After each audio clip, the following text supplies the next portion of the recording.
in Nettemeyer, and made possible through a partnership between the networks of Mid-Missouri, CPS Athletics, the Columbia Area Career Center, and these fine sponsors. It's the first meeting ever between the Rockbridge Bruins and St. Mary's Southside out of St. Louis. Good evening and greetings from Rockbridge High School on the south side of Columbia, where today we've got the KZOU Game of the Week. I'm Tex Little, alongside is Evan Sapp. St. Mary's South has been on a roll. In the last 3 years, they have won 26 football games, 2 state titles. They come in after a big win last week against Bishop DeBerg. The Rockbridge Bruins trying to get back in that winner's circle after a tough game last week within the league, when they were defeated here at home by the Elias Crusaders in a tough game, 20-10. Evan Sapp, we've got a team out of St. Louis that we don't know a ton about, but we know that their reputation is strong. We know that they have some very fine athletes on that team, and they've got some experience, especially at the quarterback spot. You got the Rockbridge Bruins still trying to find the way to put all the pieces of the puzzle together.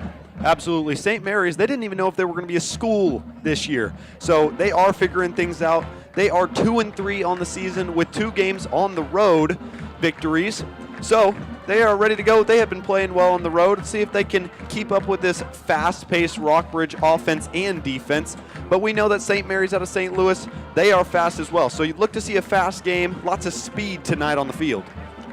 For the Rockbridge Bruins, it's been interesting because Brady Davidson has more or less taken over that quarterback job, and part of that is because of the injury to Sam Kaiser, who is trying to overcome concussion protocol, but Sam Kaiser expected to be available here this evening.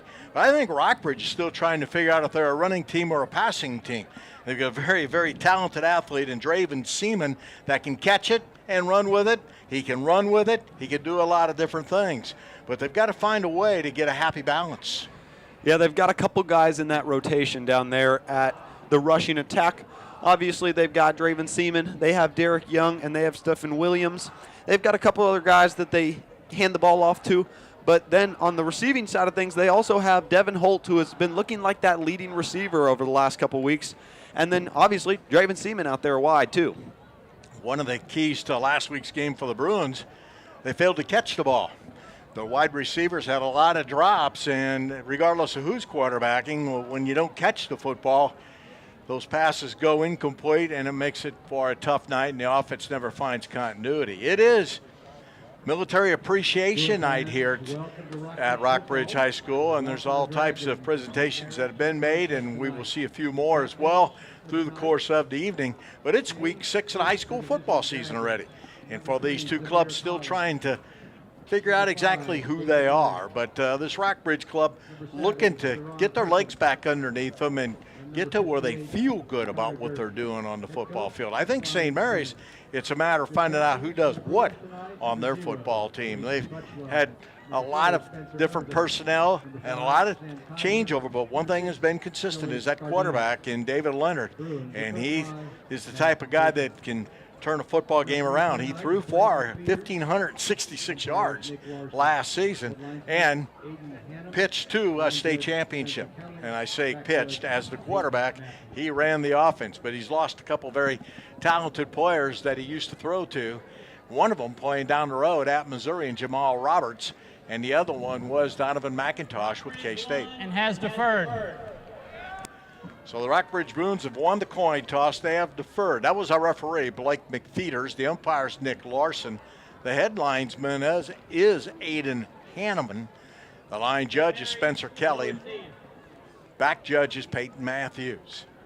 So St. Mary's will get the football to start this one off as the Dragons will try to get things going here. And I'm curious, they're going to line up in an I. We're going to see them spread it a little bit, but are they going to try to shorten this game with clock control and control the tempo? Are they going to try to come right at Rockbridge? I don't know if we know enough about them. The St. Mary's Dragons are coached by a fellow by the name of Brian Simmons. He's in his first year at St. Mary's, but he's had head coaching jobs all over St. Louis. Coach Simmons was the head coach at DeBerg, his alma mater, Luther North, Hazelwood East, and Cardinal Ritter. He's also coached in the college ranks at Benedictine. So he's been around the block. Last year, he was an assistant at Pattonville.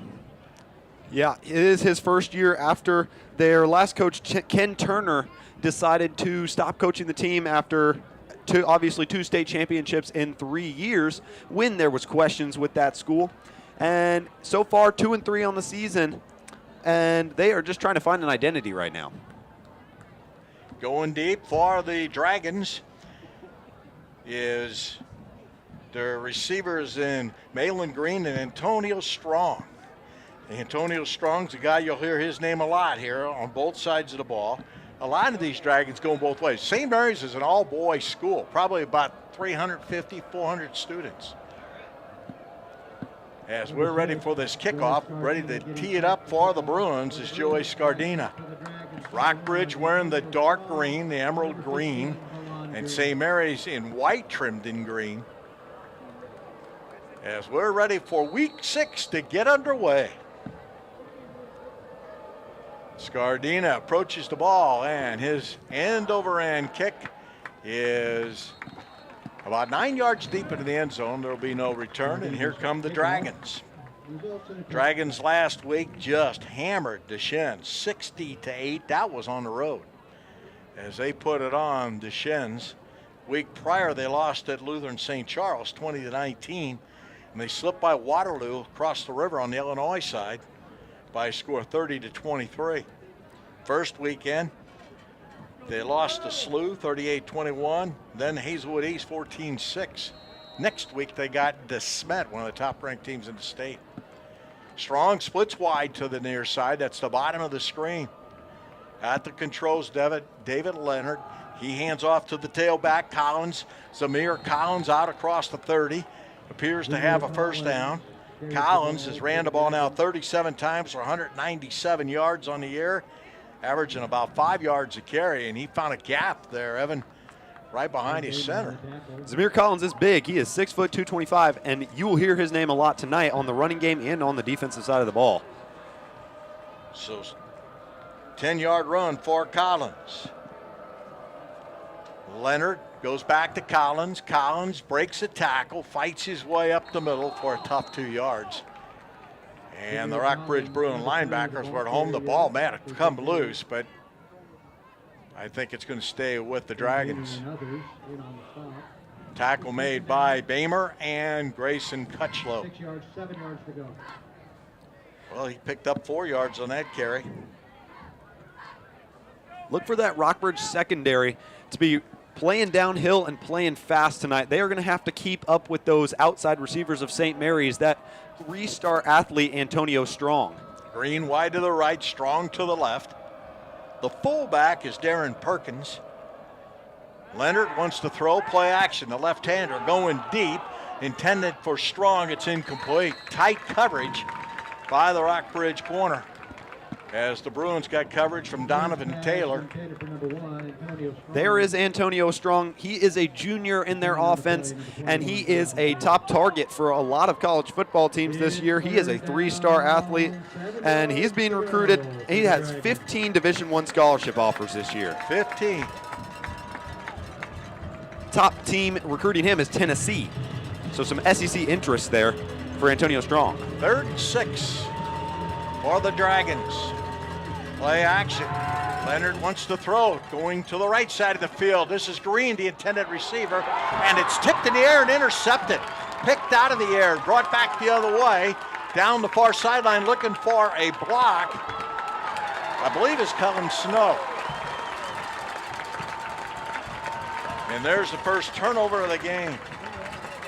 The interception made by Mason Snyder.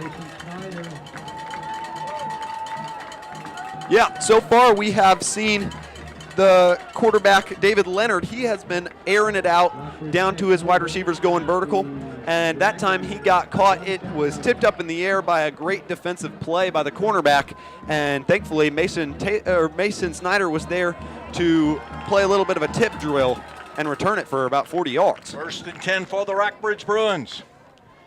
Nice return by Schneider. And at the controls for Rockbridge is Brady Davidson, the 6'5", 191-pound junior. Davidson trying to get the Bruins on track. And Alden Turner lines up to the right. Handoff goes to Simons. And around the right end, there it goes to the 10-5 touchdown. Rather, Draven Siemens. Siemens runs that in from 28 yards.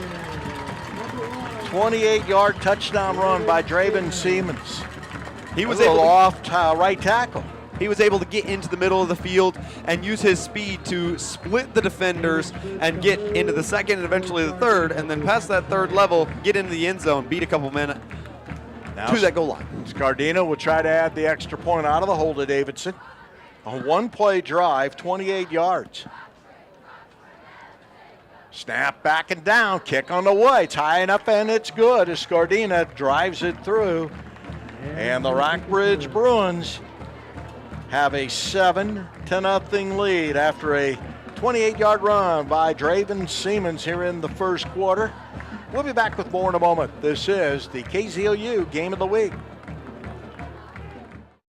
On the go, stay in the know with the ABC 17 News app. It's your first alert to breaking news, weather, and traffic impacts. Instant access to live video on the scene with updates in real time. I'm gonna go ahead and step out of frame so you guys can see what we're seeing right now. So no matter where you are, you'll always know the big stories happening right now. Download the ABC 17 News app from the App Store or Google Play today. ABC 17 News. Get the app, get the alert. Rockbridge picks off the pass. One play later, Draven Siemens puts the Bruins in the end zone on a 28-yard touchdown run. And the Bruins are off and running, leading 7-0 against St. Mary's.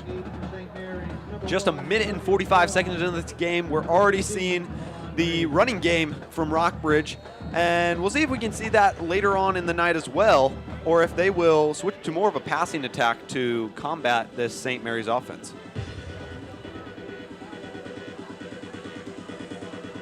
Going deep for St. Mary's is Strong and Green. And here's a low line drive kick, and Green will field it at about the 8. Far sideline to the 20, trying to get outside, brings it back out to about the 27-yard line. Return of 20 yards, and it'll be 1st and 10 for the Dragons. On that play right there, that is the coaches giving the kickoff team a chance at a good tackle and put St. Mary's into bad field position, try to gain some confidence for that team and push the momentum to Rockbridge's way. In that secondary for the Bruins, Mason Snyder and Kenyon Minnis. Donovan Taylor and Snow are the corners. Handoff. Trying to get outside and cut down, trying to get to the edge is Collins. Nowhere to run for Collins. Collins, coming into this game, has ran for 5 touchdowns. Tackle made by Donovan Taylor. So a loss of 2 for Collins on that carry. 21, Donovan Taylor. 2nd down, 11 yards to go. Like you said, this is a mix for St. Mary's of youth and older players. Their center, Connor Gersh, is a 6'2", 240-pound senior. They kind of lean on him. He's the leader of that offensive unit. As Leonard takes the snap, and he hands the ball off to Franklin. Franklin picks up 2 yards. And the mesh on that exchange was not on the money. James Franklin. Franklin was able to make something out of nothing on that one. He bobbled that handoff, which it didn't look like that great of a handoff from the lefty Leonard, and now it puts him into a 3rd and 8 situation. The tight end for St. Mary's, Tyler Horton, lines up to the left. The slot to the right. In the slot is Antonio Strong. Wide right, Green. Leonard back to throw. He's going to keep, and he gets outside. He's got running room. Out to the 35, angles off to the sideline, and a run of 14 yards with a run is David Leonard. Leonard, we talked about him throwing the football last year. This year he comes in, he's 30 of 58, and he's also throwing an interception. That was his second pick of the year moments ago. But he's ran the ball for 8.3 yards a carry. And I think we're going to see more of him running the football throughout the course of the evening as Strong splits to the left. Leonard under center, out of the eye. They'll go to Collins in the backfield. And Collins drives forward for about 3. And the Bruin linebackers, Spencer Irwin, 5'10", 190-pound senior, Ben Bamer at 6', 178 junior, and Grayson Cutchlow, 6'4", 220 a senior. They're going to start leaning on that running game a lot more after the first 2 plays of passing offense was almost put in the hands of the defense, and then the second time obviously was an interception returned for a good chunk of yards. Offset eye. Rockbridge brings the linebackers up. Play action. And Leonard flushed out of the pocket, trying to find time, unloads it, and throws it away. As Leonard fires an incomplete pass, he is now 0-3. The only pass he's completed was to the wrong team, but it was a tip ball, but he threw into double coverage. It has been a lot of vertical routes for St. Mary's so far. Not a lot of chunk yardage plays here. They're going for the deep ball, try to have a big splash play and gain some momentum back. Ross Taylor checks into the linebacking core for the Bruins on a passing down. 3rd and a short 8, a long 3, or long 7 rather.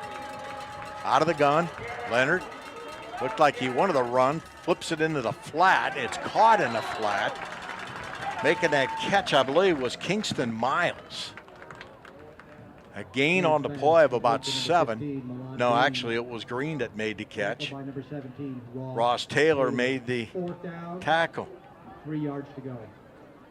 There's the short pass they were looking for, and it will get some yardage and put them into a 4th and short situation, but still 4th down near midfield. St. Mary's appears to be going for it. 4th down and a short 4. Leonard throws it in a flat, and he's got a receiver as the catch is made for 1st down. And a penalty marker down on the field. It was Green that hauled that in. Milan Green, but a penalty marker down where it could be hold, and it looks like that is going to come back.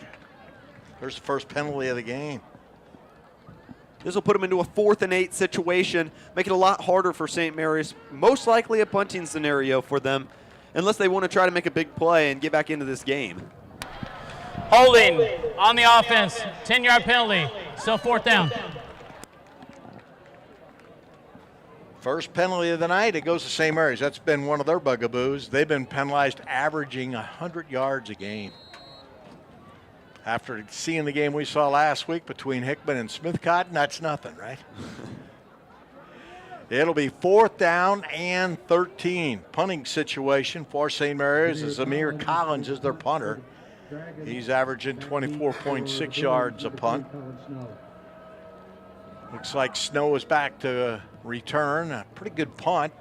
Snow will make the catch, and he's grabbed immediately, and he'll be called down. Getting downfield to make the tackle was Zane Meyer. Well, I tell you what, how Snow caught that, I don't know. That defender was there. That was a risky call not to call a fair catch on that one. He got hit immediately as soon as the ball's even touched him. We have the media timeout here in the first quarter. 7-0 Rockbridge with the lead. 6:59 to play. Quarter number 1. Are you looking for an exciting career? If so, then we're looking for you. Hitachi Energy is hiring full-time hourly team members at our Jeff City location with an average starting rate of $23 to $27 per hour. Full-time hires are eligible for benefits starting day 1. An exciting career is waiting for you, so don't wait. Apply online today at hitachienergy.com/career. With fall inventory on the way, Machins savings are here to stay. Shop over 1,000 vehicles at any of the Joe Machins family of dealerships today during our fall sell all sales event. Over 13 brands and 10 dealerships gives you the best selection, and our volume advantage saves you even more. Cars, trucks, SUVs, CUVs, even hybrid and fully electric. If you're in the market, Machins has it, and we have it for less. Visit the Joe Machins family of dealerships today or click Machins.com. Joe Machins Automotive Group, part of the McClarty Automotive Group family. Get 11% off everything now at Menards. Duramax vinyl storage sheds are built to withstand the outdoor elements and provide plenty of storage space for yard work equipment. This 8x10 storage shed is $799.99 after rebate. Fall is the best time to plant grass seed. Schultz repairs thinning areas and bare spots in your lawn. A 3-pound bag covers up to 2,000 square feet. Right now, only $899 after 11% rebate. Save big money at Menards.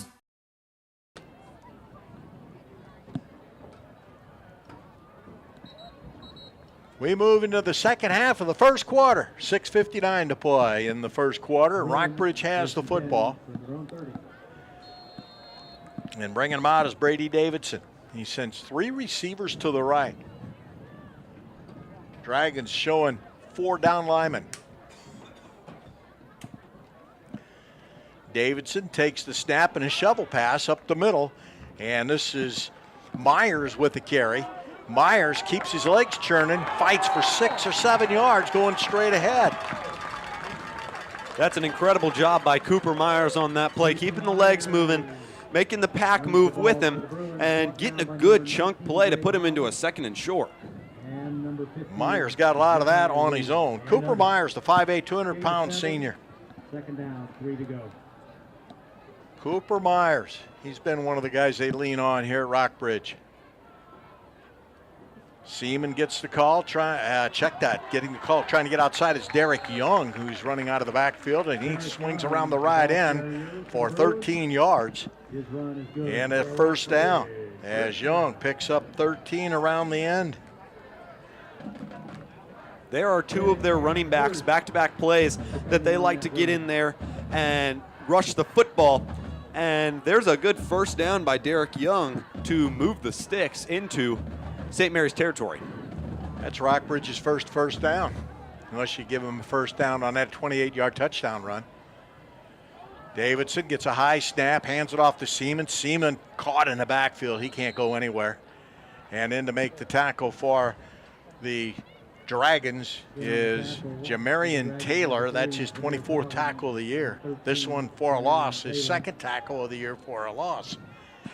As Seaman takes negative yardage on that play, a loss of 6. Very disordered on that play for both teams. St. Mary's had about 9 players in the box. It worked, didn't it? It did. I don't know if that's disorder. I think you might have them there for a purpose. They were all turned around. They were looking at the sideline. They were looking back. But with that being said, the bad snap threw the play off. Myers makes this catch over the middle, now to the right side, and he is brought down inbounds at about the 40-yard line. A little extracurricular activity there, and a flag flies. Cooper Myers with a 14-yard reception, his 2nd catch of the game. They're going to get unnecessary roughness or an unsportsmanlike conduct on this play. A little bit of shoving after the tackle. Unnecessary activity for St. Mary's, and it's going to cost them. It'll be a 1st down for Rockbridge. Dead ball. Personal foul on the defense. 15-yard penalty. 1st down. That dumb decision will put Rockbridge up to the 25-yard line, put them in scoring position with 5:18 left to go in this quarter. Penalty, 1st and 10 for the Bruins from the Dragons 25. Out of the gun, Davidson back to throw. Davidson pumps once, now flushed out of the pocket, fires, and a sliding attempt to haul it in was the Bruins rolling, but I think it went incomplete. Pass intended for number 4, Riley Rolling. That was number 7, Deron Perkins, applying the pressure on Brady Davidson's blind side, and he was able to push him out of the pocket and make a throw into a tight window that fell incomplete, putting them in 2nd and 10. Seaman lines up in the backfield. Slot to the left. Seaman going left, looking for some running room on the edge. There he goes. Seaman from the 25 down the far sideline, around the corner, and into the end zone. 25-yard touchdown run by Draven Seaman. His 2nd touchdown run of the game. The Rockbridge Bruins. The outside of the field was open on that play. They stacked the box inside the hashes, and Draven Seaman was able to use his speed to get out to the outside and find the pylon, score a touchdown. Scardina will try to add the extra point. Rockbridge Bruins with big plays here in this first quarter. And now offside. Dragons are going to be called for another penalty. That'll be their 30th yard in penalty. Well, this will be half the distance to the goal. That was a 70-yard drive by Rockbridge there to cap off another touchdown, and it only took 2 minutes. Defense. That penalty is declined. Retry.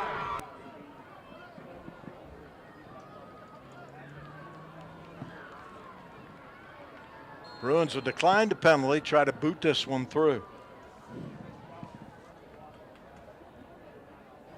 The holder is Brady Davidson. Kick is high and on the way, and Scardina is 2 for 2 tonight. So he drives it through.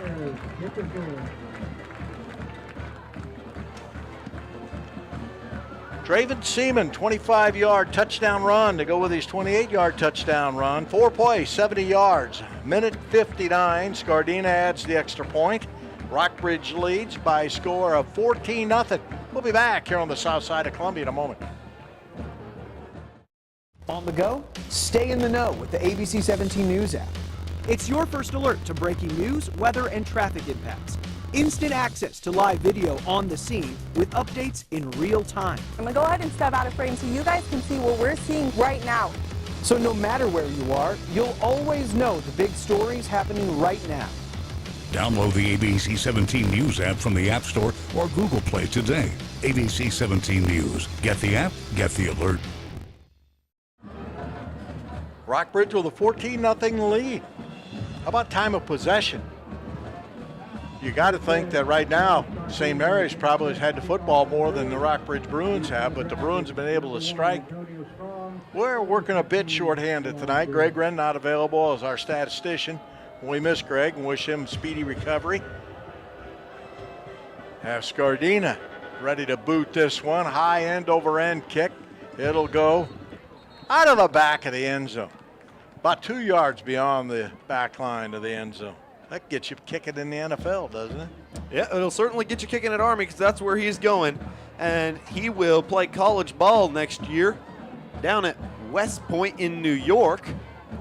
And they've got themselves a pretty good one. He hit a 58-yarder a couple weeks ago. Week 2. Yep. Or no, week 1. That was the first week of the year against Park Hill South. A game the Bruins came up short in. St. Mary's brings out the offense. The Dragons have moved the ball, but the turnovers hurt them. And penalties have killed them. Collins gets the call going right. Collins just bulldozes his way down to the 25-yard line. Collins, he is also on the defensive side of the ball. He played defensive end last year, but this year they have moved him to linebacker. The new coach decided right before the year that they would move him to linebacker, and he's got an offer from Lindenwood to play football at their school.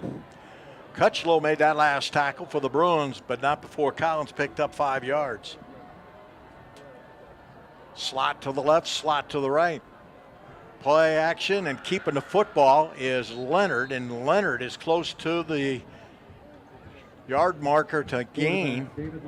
He stopped just shy. It's going to be 3rd down, and it looks like 1.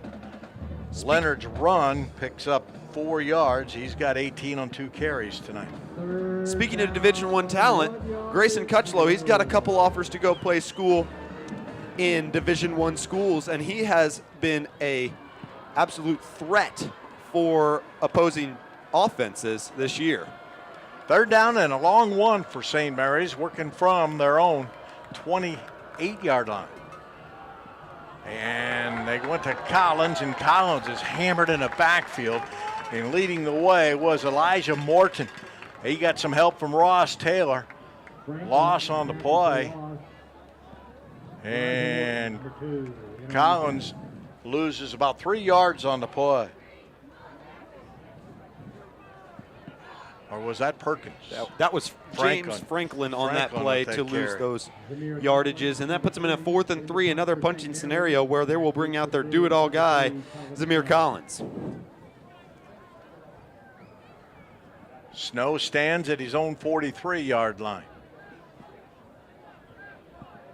It's 14-0 Rockbridge here in the first quarter. Here's a shanked punt off to the right, and it will take a bounce and be fielded at about the 48-yard line. And why that was fielded by a Dragon, I have no idea. It looked like that ball was headed further downfield. 32-yard punt. Yeah, that ball certainly looked like it was turning end over end and could have at least added another 10 yards to that punt. But the ball will be placed at the 47-yard line, and Rockbridge will have great field position once again and be in position to go score another touchdown, put this game at 3 scores. Brady Davidson brings out the offense for the Bruins. They've been quick workers here with the football. Davidson, 1 of 2 for 7 yards throwing it. He's got Myers now lining up behind him in the pistol. And they give to Myers, darting straight ahead, breaks 1 tackle, angles to the left, and is brought down at about the 42-yard line, a gain of 5. His small frame really allowed him to break through the line on that one and get up the field for a couple more yards, and a good chunk yardage play to start this drive. So give Myers 6 yards on the carry.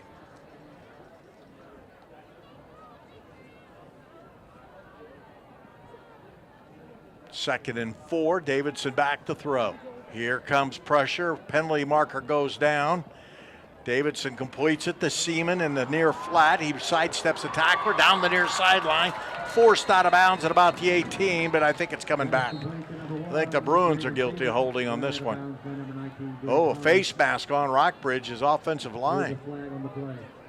So a penalty against the Bruins.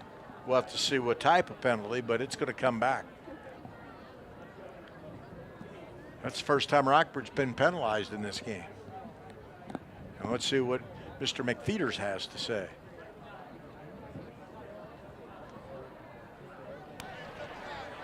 Personal foul, face mask on the offense, 15-yard penalty, still 2nd down. It was a major face mask penalty, 15 yards.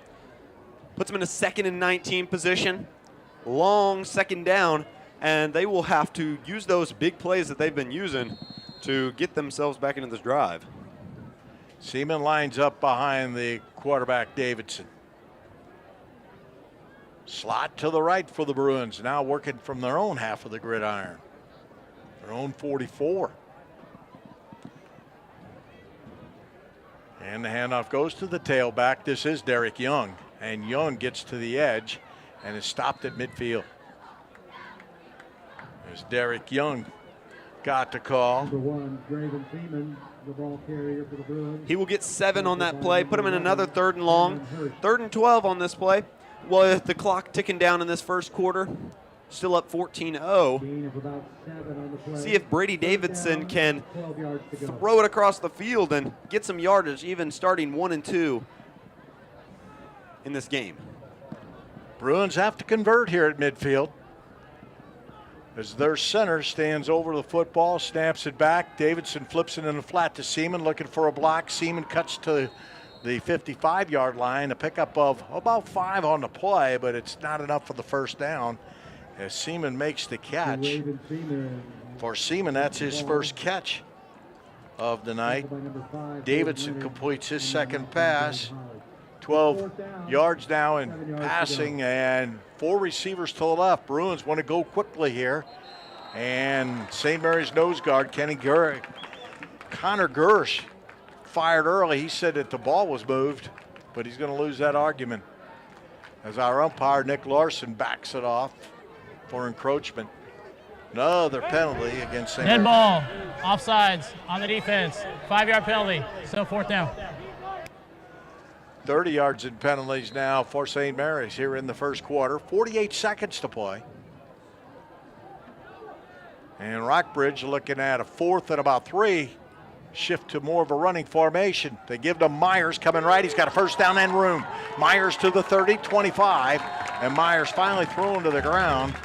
Making the tackle was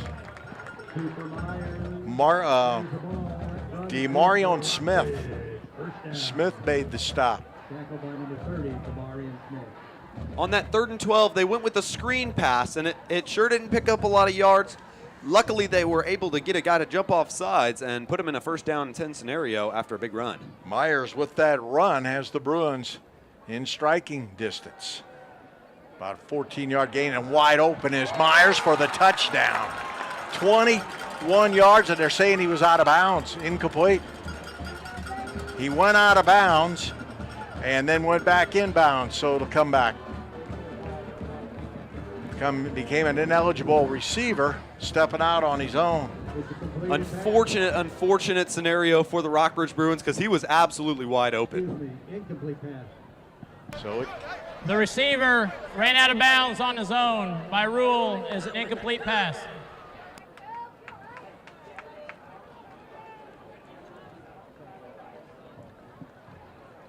That cost the Bruins a touchdown. Those are the kind of mistakes that got them beat last week.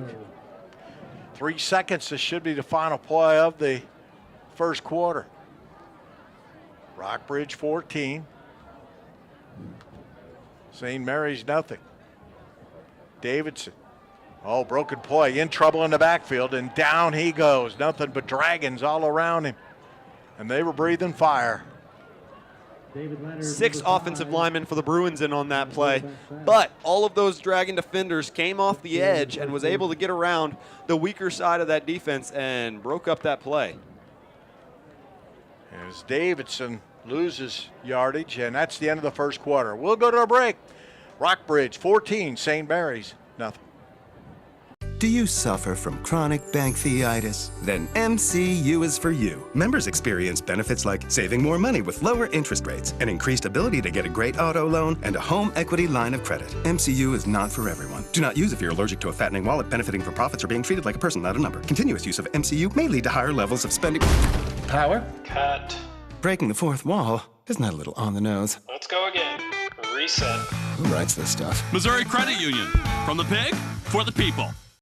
Looking for a great deal on tires? Popeye's Tires and Garage in Columbia, where you can get the best prices in town on tires. Whether you want a used tire with lots of miles left on them or new tires at unbeatable price, we have them. My dad also offers the best price on oil changes and other repairs to keep you safe on the road. Popeye's Tires and Garage just off Pierce Road in Columbia. Come see us for a great deal on tires and repairs. I was in a motorcycle accident and lost my left leg, and Harper Evans Wade Nudemeyer was able to get me a settlement and help me take care of medical bills. We understand that when somebody's seriously hurt in an accident, they needed time to recover physically and emotionally, and we want to make that as easy for them as possible. What they did allowed me to be able to focus on myself and my health and getting back to where I need to be. If you don't have a good dental plan, or if your employer doesn't offer dental benefits, this is the deal you're looking for. Get the Carefree Dental Card, and for just $15.95 a month, you can see the dentist anytime and pay a whole lot less. On my first visit, I saved $650. Call the number on your screen and request your Carefree Dental Card free. See for yourself why Carefree is the best deal in dental. Call 1-800-791-5994 to get your Carefree Dental Card and free plan information.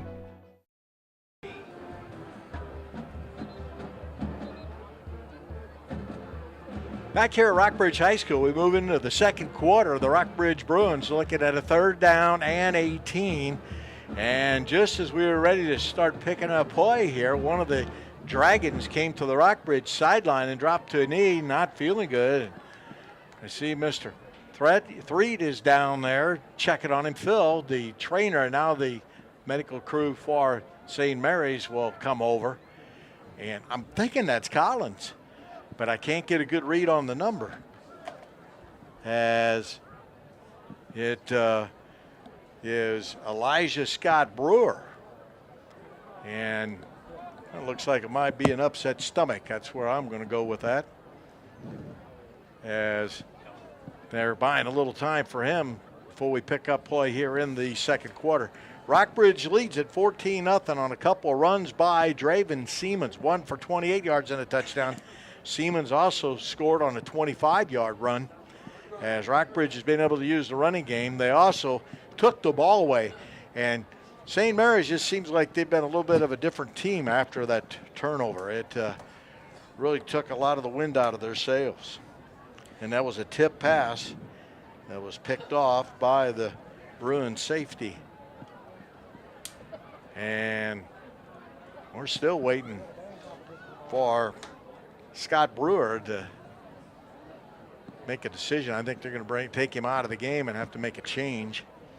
Checking in is Cameron Hurst. Play. 3rd down, 17 to go for the Bruins. Strange timing during the timeout where young man, I think he was ill. I would assume so with the way he was bending over there, but he will be getting back to his own sideline, and we will be playing some football again. Start of the second quarter. 3rd down and about 17. Davidson puts Myers in motion. Davidson drops back, looks for Myers, going to curl back. Myers makes the catch, and Myers upended about the 20, maybe 19-yard line. That was Devin Holt on the catch there, number 10, Devin Holt, and he has been one of their receivers. Devin Holt wears 11. Darian Perkins made the tackle. 4th down, 8 yards to go from the Dragons. 17. Cooper Myers made that catch as Myers hauled it in. And now the handoff. This is Seaman around the left end, inside the 10, stood up there, and down he goes. Dragons say they have the football. As they stood Siemens up, and they do. They took it away. And a turnover charged to Rockbridge as they cough it up on the fumble. And that comes 11-17 to play in the third, or rather in the second. And that's a costly turnover, Evan, because that was at the Rockbridge 10-yard line. Yeah, they were close to scoring. They were in scoring range there, but Seaman coughed up the football, and St. Mary's will take over with not great field position, but it's better than a Rockbridge touchdown. Exactly. They've got the football. As the Dragons will try to get something started, and with 13 seconds on the play clock, they will bring in their 11th player for the offensive play. As Cameron Hurst checks into the formation. They give to Collins, breaks a tackle up the middle, big yardage. Collins busts up to the 26-yard line as he picks up 14 yards coming straight ahead. That was his 7th carry of the night. He's got now 31 yards. Mason Snyder made the tackle, the junior. That's his 7th of the year. St. Mary's trying to go quickly here, keeping the football. Is Leonard around the left end. Leonard picks up 9 yards. Rockbridge thought they had recovered a fumble, but they called Leonard down. So Leonard with his 3rd carry, now with 27 yards. And St. Mary's all of a sudden got some breathing room, couple plays as they took the football over to 10. Haven't even had to leave the hashes on either of these runs. Starting with Zamir Collins' run, he was able to bust up the middle and go for a big chunk yardage, running a man over on his way down the field. St. Mary's needs to get on the board. They trail here 2 scores early in the second quarter. Leonard will keep on the fake handoff. Leonard to the near side looking for a block to the 40, near sideline to the 45. and is knocked out of bounds at midfield, and a penalty marker down back where it's probably holding. And that is the preliminary indication from Blake McFeeters. Boy, he had all kinds of running room, and you know why. This is a costly 10-yard penalty. It's 40 now. Second holding call against St. Mary's. But more than anything else, holding on the offense. 10-yard penalty. Still second down. Nullifies a very nice run around the right end. And St. Mary's has gotten in their own way here a number of times. 11 yards to go. But it's still second down. First ever meeting between the Bruins and St. Mary's. Rockbridge now in second place in the CMAC after losing to Helias last week. Leonard at the controls. Throws a pick. It's intercepted. Picked out of there by Cullen Snow down the near sideline. Touchdown, Rockbridge. 29-yard return. Cullen Snow was able to spy the quarterback's eyes on that play a little bit soft on that hitch route, and then jump it once the ball was in the air. Easy touchdown return for Cullen Snow. Puts him up 20-0. That's the second interception of the year for Cullen Snow, and his first pick for 6. He will take a seat at the turnover thrown, and he deserves it after that 29-yard interception return, as Scardina is going to kick this extra point. Boy, Scardina will try to kick out of the hole to Brady Davidson. And he gets this one up and away, and it's good. And Rockbridge has a 21-0 lead, and they have taken advantage of 2 turnovers. The interception by Cullen Snow sets Rockbridge up. Boy, you were moments ago, you were looking at a 1st and 10 at the 40-yard line for St. Mary's. Holding penalty brings it back. Leonard fires the interception. And now all of a sudden it's a 3-score game. Very costly mistakes so far. Lots of penalty yards by St. Mary's, and it's put Rockbridge in situations to go out there and score points and bring this lead to a high number of 21-0 here early in the second quarter. Only 10 minutes left in the second quarter.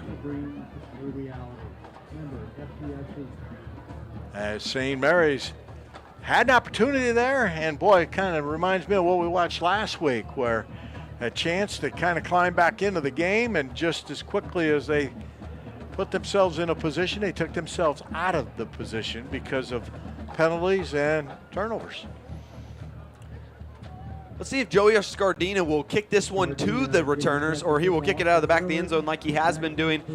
See if Antonio Strong will get a chance to show off the speed, show off the shiftiness, and just show off the athletic ability that he's getting recruited for. Strong and Green are deep to return.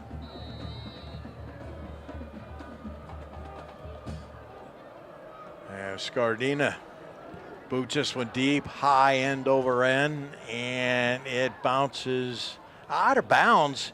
Was it in front of the goal line? Oh, no. I think it may be. It is, as it went out at about the 1-yard line. What a read by Green, as Milan Green backed away at the last moment, and this is going to spot the ball at the 35 for St. Mary's. Looked like he could have got a finger on that one, well, but it's not what they called. But he read it. Or did he get a finger on it? Do you think he did? Well, that is not what they called, and that will put the St. Mary's Dragons on the 35 here, and they will be in better field position than it looked like they would start with. Number 15, Green, had to back off of that one. Kickoff out of bounds. Ball be placed at the 35-yard line. First down. And he was lucky that it ended up out of bounds instead of in the Well, if it goes in the end zone, they'd have got, well, that's true, but he backed away from it. Yeah. But he read it right. Green now splits wide to the right. Twin receivers to the left. Leonard back at the controls. He's fired a couple picks. Leonard flushed out of the pocket. Has some room, rolls to his left, fires, it's complete over on the far sideline with the catch for the Dragons is Cameron Hurst, his 4th catch of the year. Leonard was able to roll out to his strong side, the left side, and able to fire off a quick pass for a first down and a big, 11-yard play there. 15-yard gain, ball at the midfield. Now in that backfield is James Franklin. He flanks the quarterback, Leonard to the right, slot right. They go to Franklin. Franklin zigzags his way, dodging tacklers out to the Rockbridge 45. So Franklin with a positive run. Number 2, James Franklin, the ball carrier for the Dragons. Into Bruins territory on this one. So far, they have not capitalized on any of those plays, and they are moving the ball well, just as they had the previous times. Spencer Irvin made that stop for Rockbridge. Slot to the right.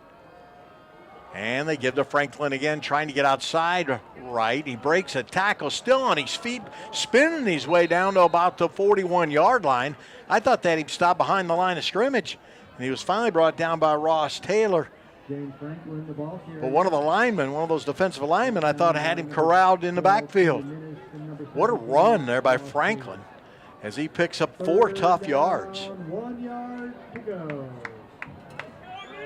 Just short of that line of gain, and it pulls up a 3rd and 1 with the big back, Collins, in the backfield. Rockbridge showing a 4th lineman. Cutchlow's coming forward.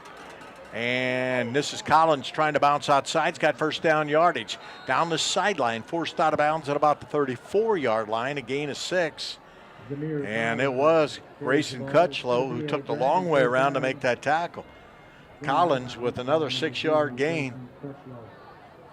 37 on the night on 8 carries, and St. Mary's is on the move. They need points, trailing 21-0. They need something positive to happen. That's what they need in their favor as they break their huddle. Green wide right, slot right. And the handoff goes to Collins, coming right, cuts upfield off tackle, breaks a tackle across the 25 down to about the 23-yard line, a run for 12 more yards. And it was Elijah Morton who made the tackle. And they're going to the bread and butter here. He sure has some speed between the hashes for a guy that is 6 foot 225, playing linebacker and running back, but he is definitely their power back with a little bit of speed to him. Another first down for St. Mary's.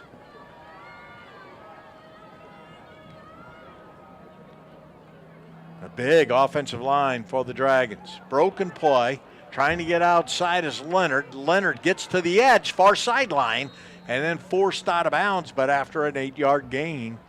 And it was Ross Taylor again making the stop.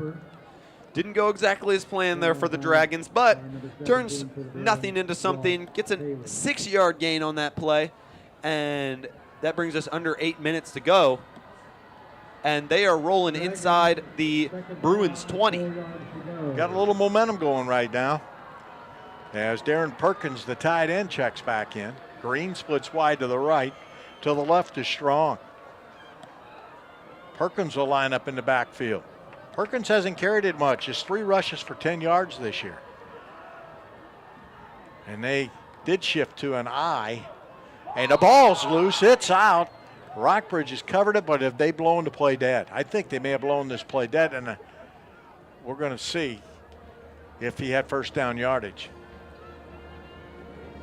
They called it forward progress on that one. Doesn't look like he got the first down.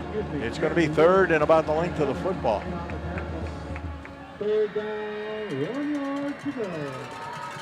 Franklin now in the backfield along with Perkins. 3rd and inches. Rockbridge fills the box. They give to Franklin, knifes his way forward. Franklin's got first down yardage. And hold everything. There was a timeout called, I believe, before the ball was snapped. No, they're stopping the clock to move the chains. First down. Another St. Mary's first down. That's their 5th. This drive started at the 10-yard line. Franklin with a 4-yard run. He's now got 13 in the game. Oh, check that. Yeah, this drive started to 35. After the kick out of bounds, that is a big mistake, but so far St. Mary's has capitalized on this. First and goal to go, just inside the 10. They go to the I. Perkins lines up as the fullback. The ball is snapped and dropped on the snap. And I do believe Leonard got back underneath it. On top of it and underneath it. So that's a negative yard for Mr. Leonard rushing the ball. Yeah, unfortunate mistake on that one. And they're lucky to have the football. That'll waste it down, but have the football. And they are still inside that Bruin 20 at the 11-yard line. Wide left is strong. They have not targeted him since early in the game, first possession. They move strong off the line. They give the ball to Collins trying to get to the edge. Collins is going to be brought down, but I think it's going to be a face mask penalty here on Rockbridge. Yeah, you can see Collins' head turn around on that one. Especially looks like one of those face mask penalties, and this might put them in a first and goal right here from... Well, they... Personal foul, face mask, Rockbridge. It'll be half the distance to the goal, and it gives you a fresh set of downs. That's the big play. That's Rockbridge's second penalty of the game. Both of them have been face mask. Unless I missed something, which is very possible. Personal foul, face mask on the defense. Half the distance to the goal, still second down. 30 yards of penalties now for the Bruins. And it's first and goal to go with the ball at the 5-yard line. Well, they got second down, don't you? For personal foul, automatic first down? They have second down on the down box. Direct snap up the middle. No, this is Leonard, the quarterback. He's in for the touchdown, 5-yard run. Quarterback keeper got up the middle of the field, was able to break through the line, and almost walked in on that one.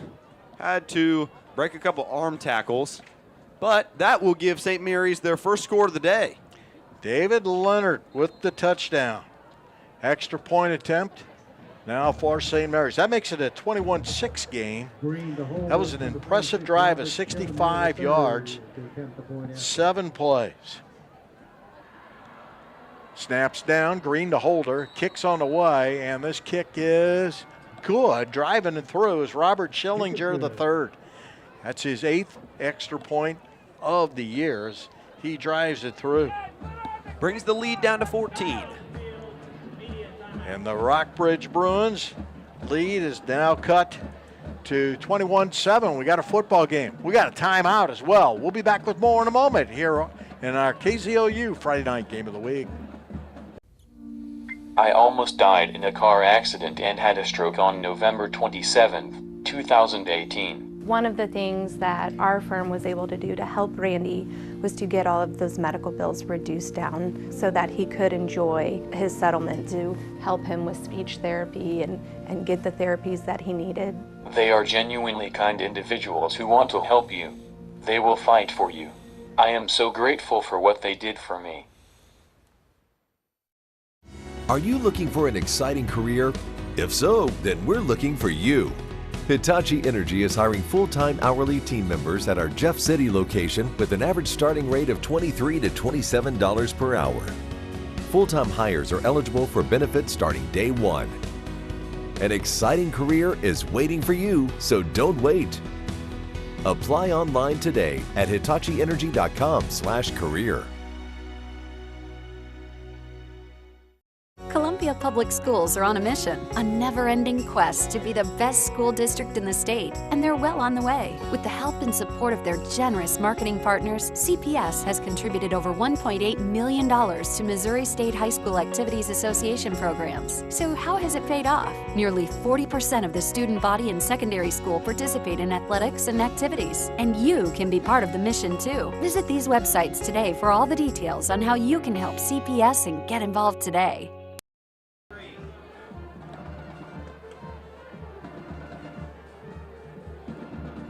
5 minutes, 37 seconds to play. First half, Rockbridge 21, St. Mary's 7. 65-yard drive, 7 plays. St. Mary's scored on a 5-yard run by David Leonard, the quarterback. And the quarterback score for Leonard, that is his third rushing touchdown of the year.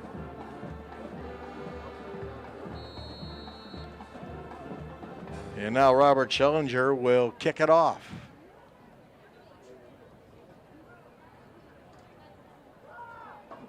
As Schellinger boots a high end over end kick.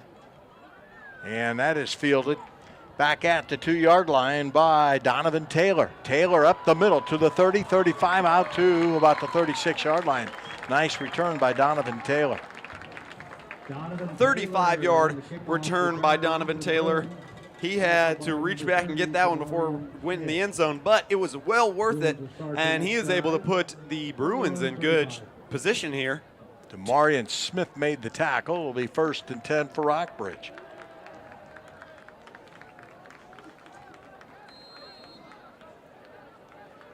Splitting wide for the Bruins is Seaman.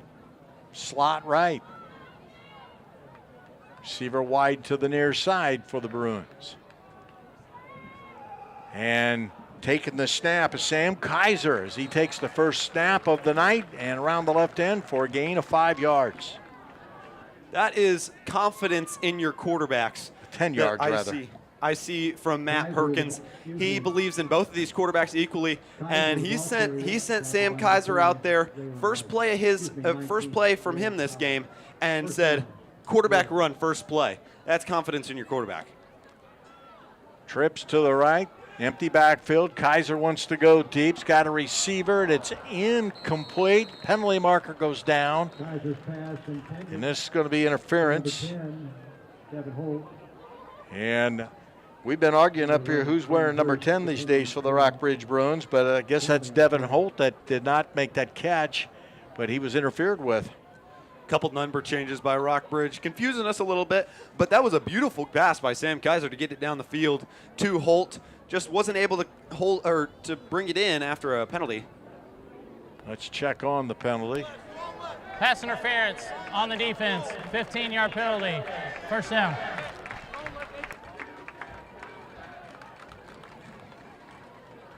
After the penalty, Bruins 1st and 10 from the Dragon 40. 60 yards in penalties. And Kaiser will keep it, bulldozing his way up the middle for a 4-yard run. Sam Kaiser now 2 carries, 14 yards. The tall quarterback has been getting his legs churning so far. Lost a shoe on that play. Well, they're going to say 3 yards on the carry. 2nd down. I think it's vital for Rockbridge to put some points on the board in this game. They've lost some momentum. Keep that lead. Keep the momentum. And the handoff goes to Derek Young, and he's met in the backfield immediately. And coming through to make the stop was Jamarian Taylor. Boy, he leads the charge up front. He's a 5'10", 180-pound senior. As Taylor made the stop, loss of 2 on the play. Loss of 2 on the play. 3rd down, 12 yards to go. Young now with just 18 yards rushing in this game on 3 carries. 4 receivers to the right. Sam Kaiser headed to the Ivy League. Now at the controls for Rockbridge, and the Bruins are going to have to spend a timeout as Rockbridge uses their first timeout of the night. We've got a break. The Bruins do lead this game 21-7. This is Rockbridge Bruin football on KZOU. Columbia Public Schools are on a mission, a never-ending quest to be the best school district in the state, and they're well on the way. With the help and support of their generous marketing partners, CPS has contributed over $1.8 million to Missouri State High School Activities Association programs. So how has it paid off? Nearly 40% of the student body in secondary school participate in athletics and activities, and you can be part of the mission too. Visit these websites today for all the details on how you can help CPS and get involved today. With extra grip, or tires that just get you from here to there. 3 minutes, 41 seconds to play first half. Don't forget, at the half, we've got all type of festivities for you, including the Emerald Regiment along with the Bruin girls performing. So we'll have all that for you during our halftime. Rockbridge with a 21-7 lead here against St. Mary's. As Sam Kaiser conducting business on this drive for Rockbridge. As we mentioned earlier, he had been sidelined with a concussion. As he completes, no, it's incomplete, intended for Cooper Myers. It's an incomplete pass for Sam Kaiser. Can't imagine there would have been much yardage on that play, even if he had caught it. He had 3 defenders coming downhill towards him, and that will put them in a 4th down and 12. And the offense is coming off the field. No, they are staying on. They would be going for it. Well, they're in field goal range of Scardina, the way he can kick it. This will put them, that would put them close to about 60-yard field goal. Mm-hmm. Twin receivers to the right, receiver to the left. Kaiser drops back to throw, light pressure. Now flushed out of the pocket, in some trouble. Kaiser will be sacked. Down goes Kaiser as they will mark him down at about the 48-yard line on a 4th down. As Darian Perkins came through to pick up his 4th sack of the year for St. Mary's, and the Rockbridge Bruins missed an opportunity there. As Rockbridge, I don't disagree with them going for it, but they got to get the ball out of there. And now all of a sudden St. Mary's takes the football over in great field position. A loss of 8 yards on that play. St. Mary's has some momentum going into this drive, a big stop and a touchdown before that stop. They could cut this lead down with the clock rolling down in this half. They have 3.5 minutes to get downfield. Leonard takes the snap, drops back, has time. Now flushed out of the pocket, now in trouble, and he fired a football. It goes incomplete as Crew Norden came crashing through to get some pressure on. But I think they're going to credit the sack to Crew Norden. Major loss on the play, 18 yards. That will put it at a 2nd and 29. And it's almost 2nd and not manageable, but we've seen crazier things happen. Well, you don't go for them all right here. You knock off a chunk, and then you get another chunk. Got to be patient. 2:50 to play. But, boy, it looked like that Leonard had time, and then his time disappeared. And a running play straight up the middle. Stop made by Cutchlow. Franklin picks up about 5 yards. I believe this was the right call on this play because their rushing offense has been able to pick up big chunk yardage plays. Even though they came out with about 3 yards on that play, puts them in a 3rd and 26. And it'll be a tough one to convert, but that rushing offense has been pretty good so far. Twin receivers to the right for St. Mary's.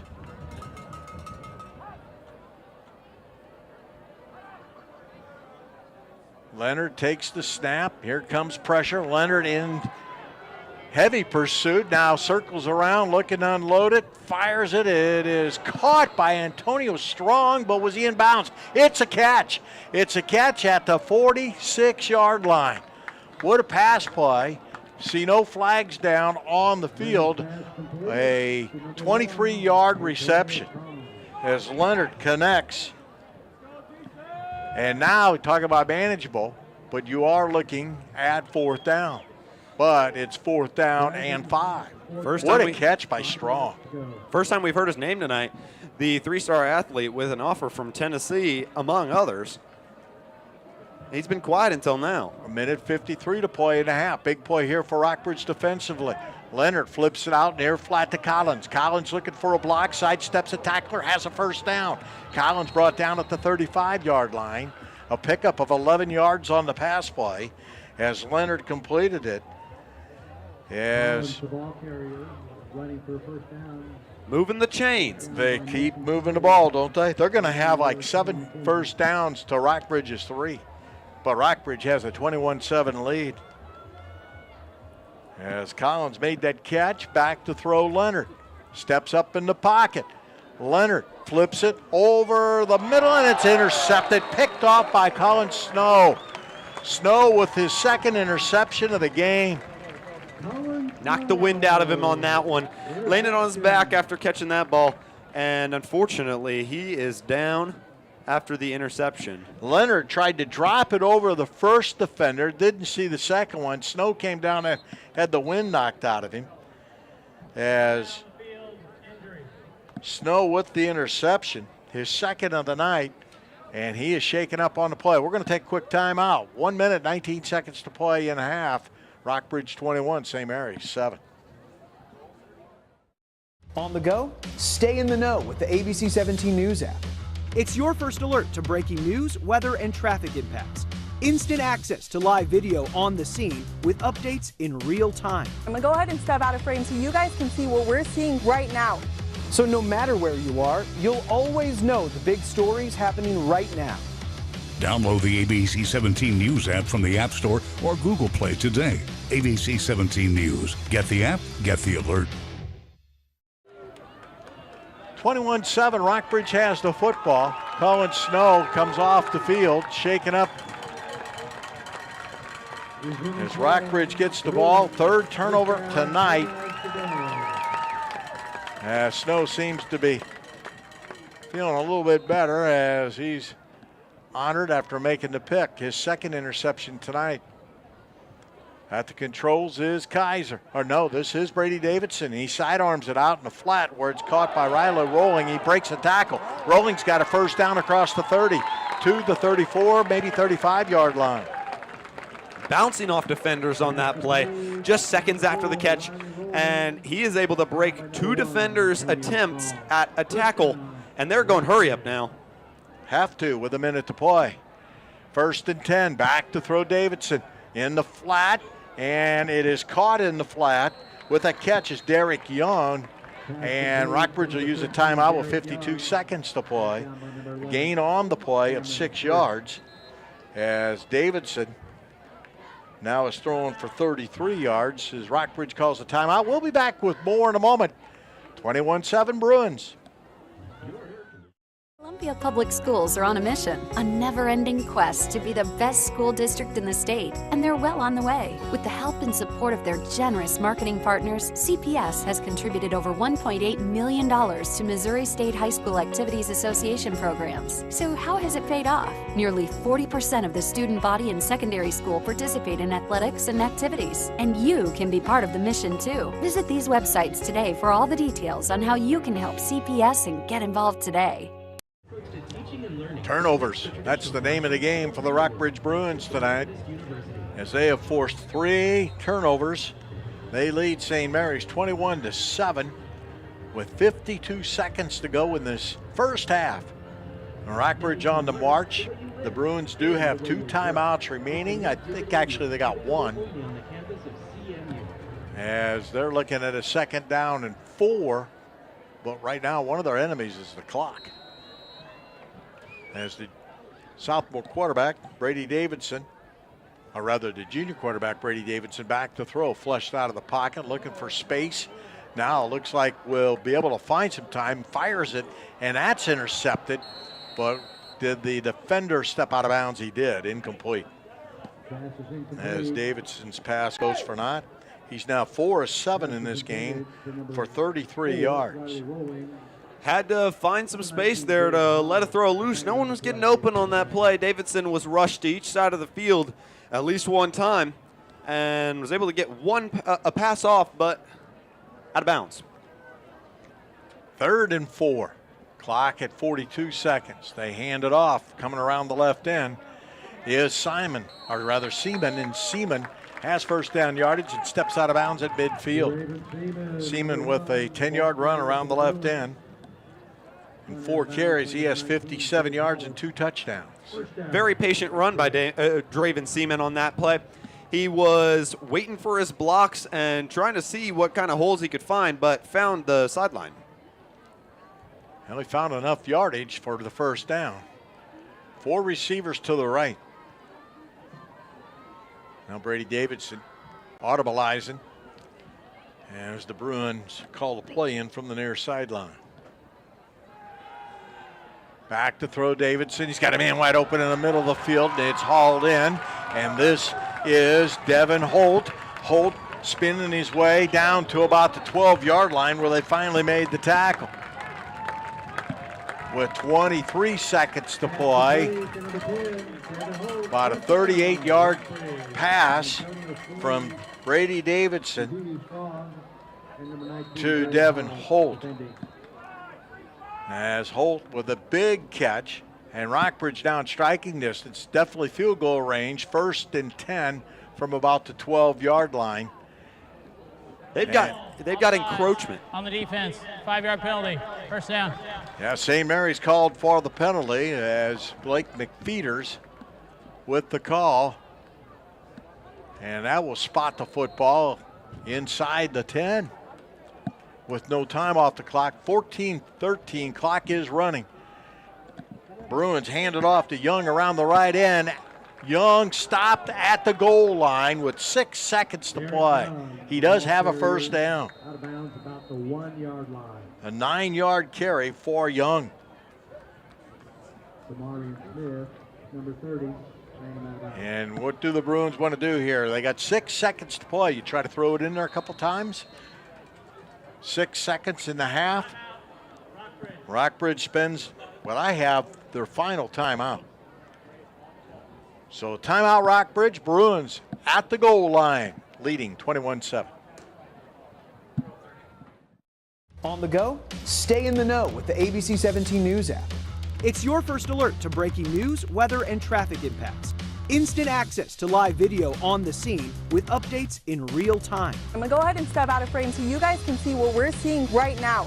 So no matter where you are, you'll always know the big stories happening right now. Download the ABC 17 News app from the App Store or Google Play today. ABC 17 News. Get the app, get the alert.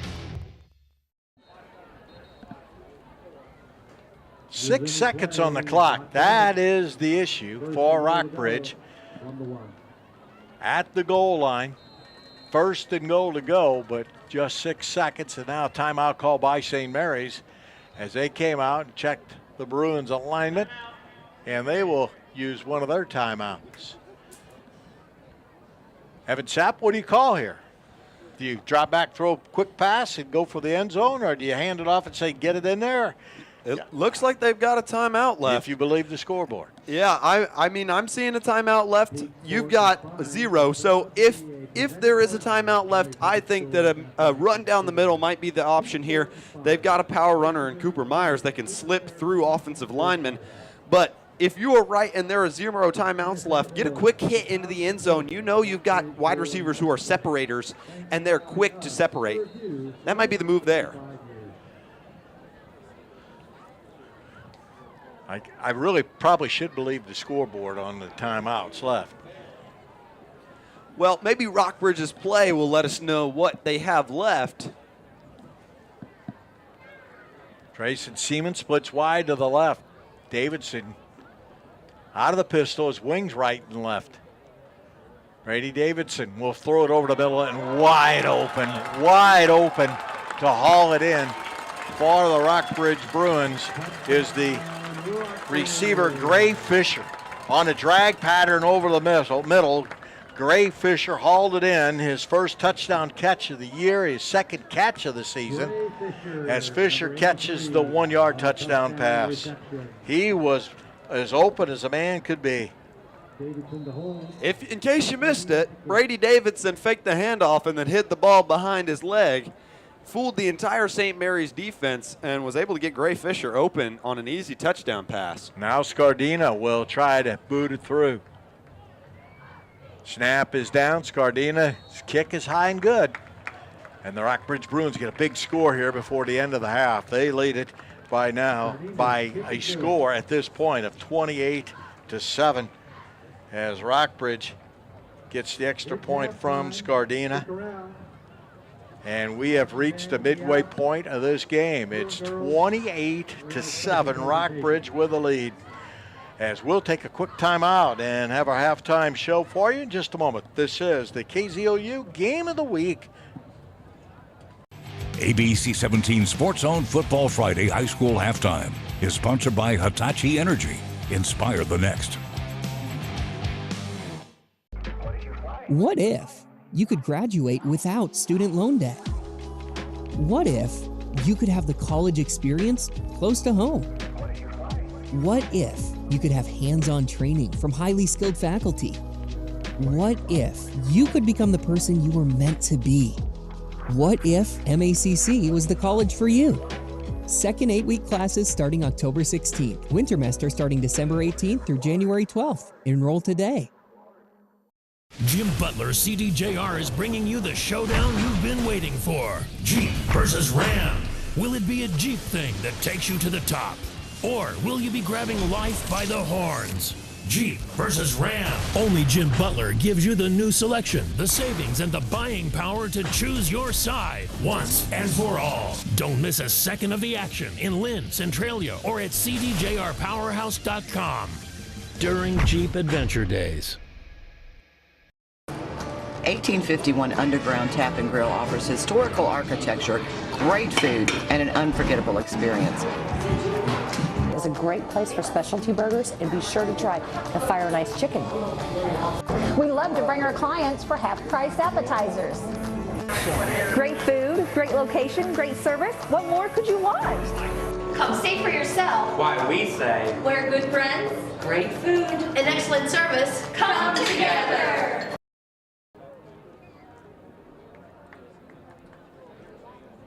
Back here at Rockbridge High School, it is halftime. The Rockbridge Bruins with a 28-7 lead.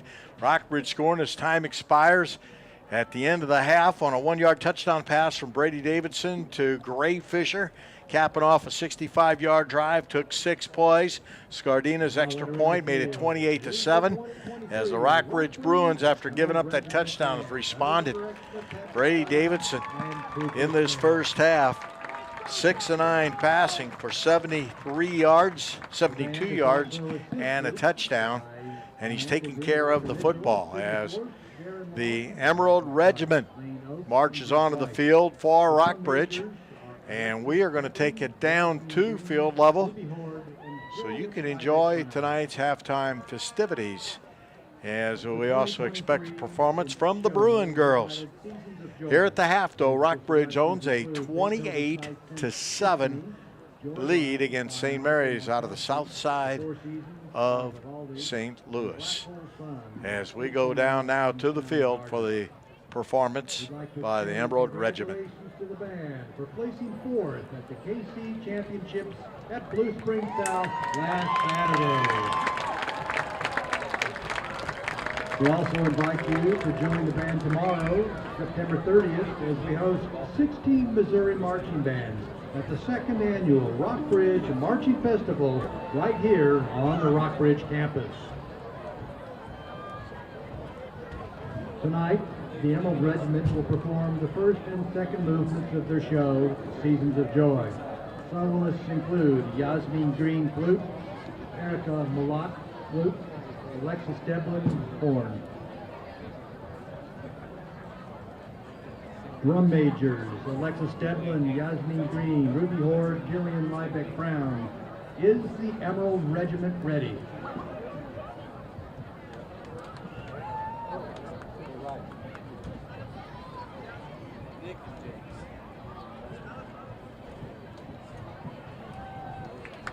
Emerald Regiment, the field is yours.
Very good. We look forward to seeing the rest of the show. And good luck tomorrow with the festival.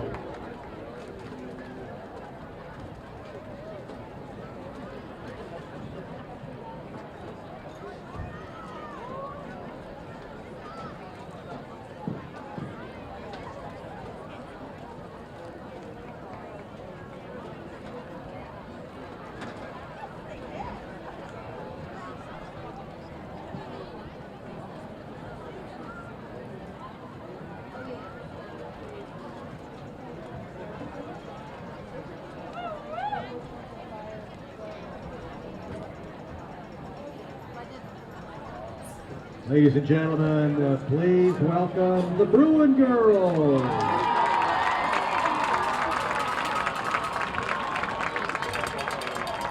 That's the 6-time national champion Bruin girls.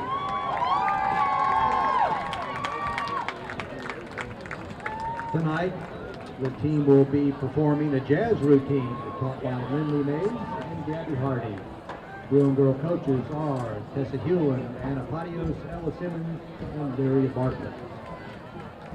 Take it away, ladies.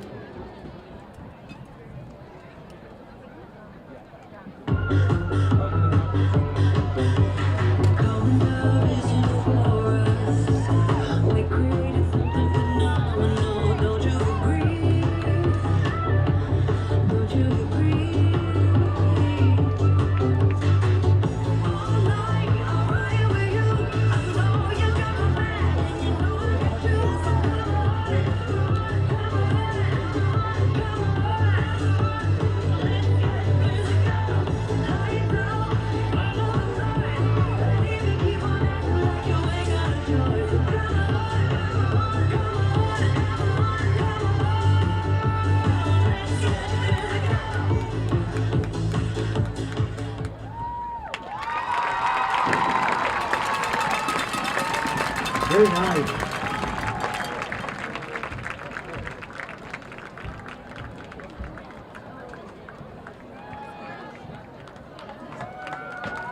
That's the Bruin girls here at Rockbridge High School, where it's halftime. The Rockbridge Bruins and the St. Mary's Dragons meeting for the first time. Rockbridge led it by a score 14-0 at the end of the first quarter. The Bruins now lead 21-7 here at the break.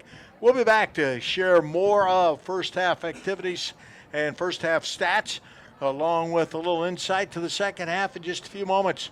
This is the KZOU Game of the Week, presented by the Mid-Missouri Networks and also Columbia Public Schools. This is KZOU.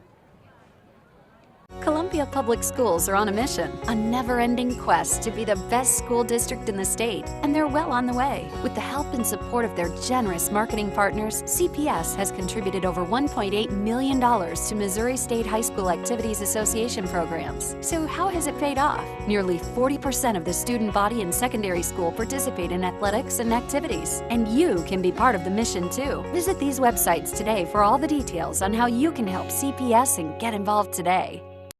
I'm here at Algier Salvage in Millersburg with George Algier. George, what services do you offer here? Well, we buy scrap cars, we buy aluminum, copper, white goods, any kind of heavy iron, pretty much anything to do with recycling in the way of metals. We handle all of that.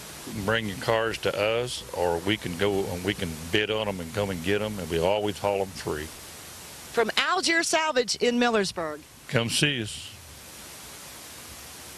Do you suffer from chronic pancreatitis? Then MCU is for you. Members experience benefits like saving more money with lower interest rates, an increased ability to get a great auto loan, and a home equity line of credit. MCU is not for everyone. Do not use if you're allergic to a fattening wallet, benefiting from profits, or being treated like a person, not a number. Continuous use of MCU may lead to higher levels of spending. Power? Cut. Breaking the fourth wall. Isn't that a little on the nose? Let's go again. Reset. Who writes this stuff? Missouri Credit Union. From the pig, for the people. Well-deserved trip. We thank everyone for coming together to make this fundraising process. Rockbridge 28, St. Mary's 7 as we get set for the second half. Looking at some first half statistics. 5 first downs for the Bruins, 6 for St. Mary's. Rockbridge ran the ball 10 times for 110 yards. St. Mary's 22 rushes for 90 yards. Rockbridge was 6 of 10 passing for 72. St. Mary's 4 of 9 for 55 yards, 3 interceptions. Both teams have thrown for a touchdown. Total yardage, first half, Rockbridge 182 yards, St. Mary's 145. Penalties, Rockbridge penalized 2 times for 30 yards. St. Mary's in that first half was penalized 5 times, and they were penalized for 55 yards, as St. Mary's really got in their own way a number of different times. Some individual stats. First off, for the St. Mary's Dragons, Zamir Collins, 9 carries for 51 yards. 6 rushes for James Franklin for 18 yards. David Leonard has ran the ball 7 times for 27 yards and a 5-yard touchdown run. Leonard did all the passing for St. Mary's, as Leonard was 4 of 9, 55 yards, but the big story, he threw 3 interceptions here tonight. Antonio Strong has 1 catch for 23 yards, and Green 1 catch for 6 yards. Hurst has made 1 catch for 15 yards. And for the Rockbridge Bruins, in that first half, Brady Davidson was 6 of 9 for 72 yards, 1 touchdown in the passing department. Seaman ran the ball 4 times for 57 yards, 2 touchdowns. Derek Young, 4 carries for 27 yards. Curtis Myers, 2 rushes for 21 Myers. I tell you, he's kind of the unsung hero of this football team. Or rather, not Curtis, but Cooper Myers, as he's done a lot of things. Cooper Myers has also made 2 catches for 21 yards in this game. Devin Holt has a catch for 38 yards. Draven Siemens, 1 catch for 5 yards. Riley Rowley, 1 catch for 15 yards. Fisher, 1 catch for 1 yard and a touchdown. Rockbridge penalized twice for 30 yards in the first half. A couple face mask penalties charged to the Rockbridge Bruins. Sam Kaiser had a couple pass attempts, and the 1 pass attempt was incomplete. The second one called down or brought back because of a penalty on the defense.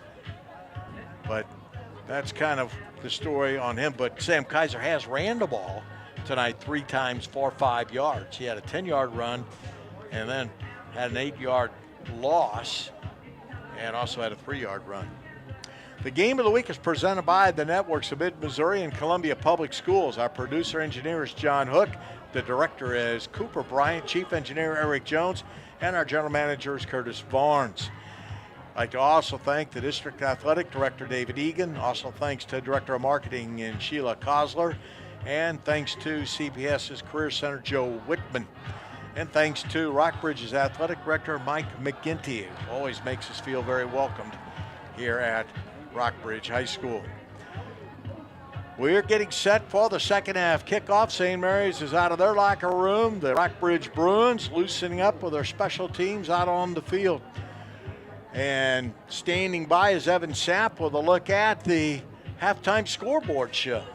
Yeah, so far, some good games here in Mid-Missouri. Jeff City is hosting Hickman, and it is 41-13 Jeff City at halftime.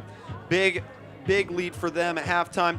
Smith Cotton is playing Battle at Smith Cotton. It is 13-7 Battle at halftime. Helias is hosting Capital City. They are up 20-10 at halftime. Quincy Notre Dame is hosting Father Tolton out of Columbia, Missouri. It is 21-16 at half. Quincy Notre Dame, the home team, is leading.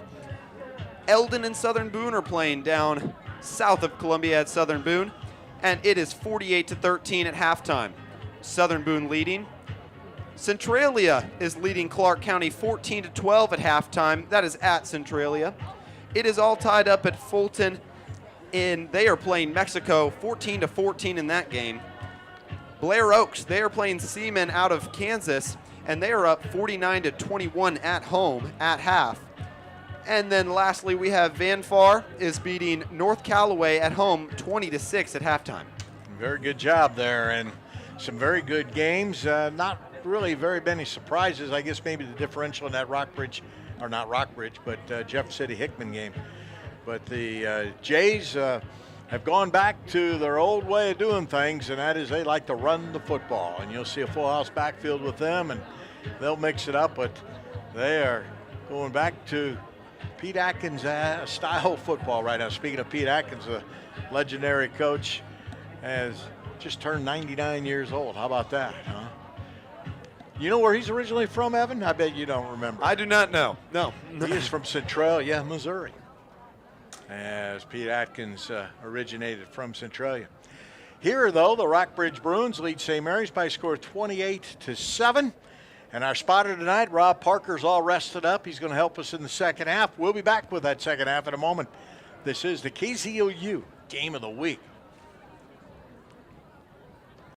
After dealing with an accident, most people are concerned about the mounting medical expenses, the loss of their job, how to get by with their injuries. We can help put them back in control. We can give order back to their life and let them get better while we handle all the other issues flying around them. The medical bills, talking with the insurance companies, taking everything off their plate so they only have to focus on getting better. Go to lawmissouri.com and see how Harper, Evans, Wade, and Nedemeyer can help you. What's the Jim Butler CDJR Powerhouse secret? Why are we Mid-Missouri's #1 Chrysler, Dodge, Jeep, and Ram dealer? Is it our huge selection? Our no-hassle sales process? Could it be that we give the most for trade-ins? Is it our best price guarantee? Is it because we say yes when other dealers say no? Whatever it is, people from across the country are buying from Jim Butler and discovering the Powerhouse difference. Get started at cdjrpowerhouse.com during Jeep Adventure Days. Hold on. I've got this. Love God.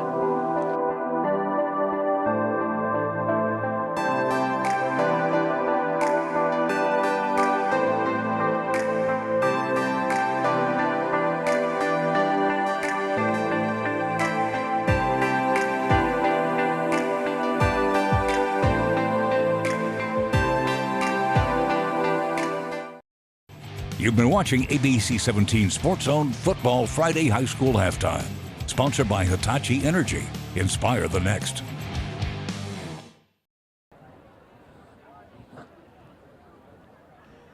(28-7), Rockbridge with the lead. How big was that score, Evan Sapp, right before the half as the Bruins were able to complete that 1-yard touchdown strike and make this a 3-score game once again? Especially big because of the fact that they get the ball starting the second half, and they will have the opportunity to go up 4 scores instead of 3 now.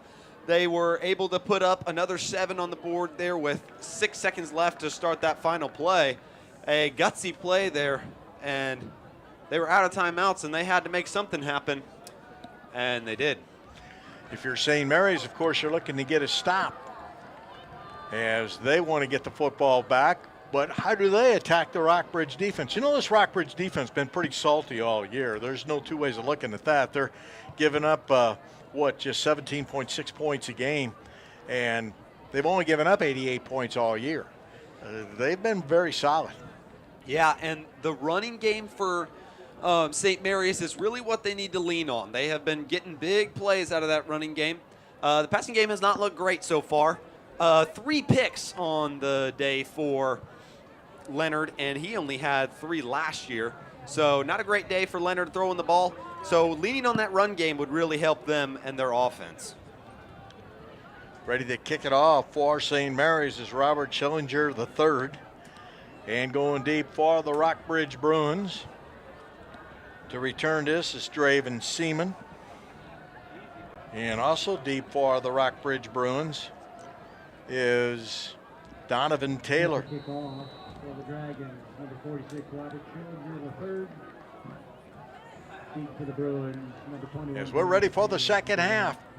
And Sellinger boots this one end over end, and that is fielded by Taylor. Taylor, midfield to the 30, trying to find running room, reverses direction, circles around, looking for a block, Taylor then slowed, and he will be brought to the ground at about the 28-yard line.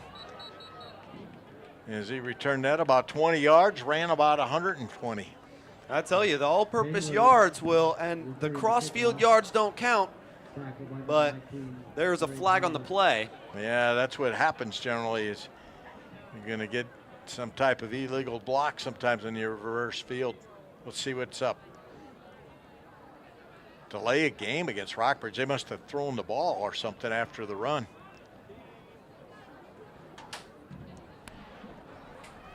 Dead ball, delay a game on Rockbridge. 5-yard penalty, first down.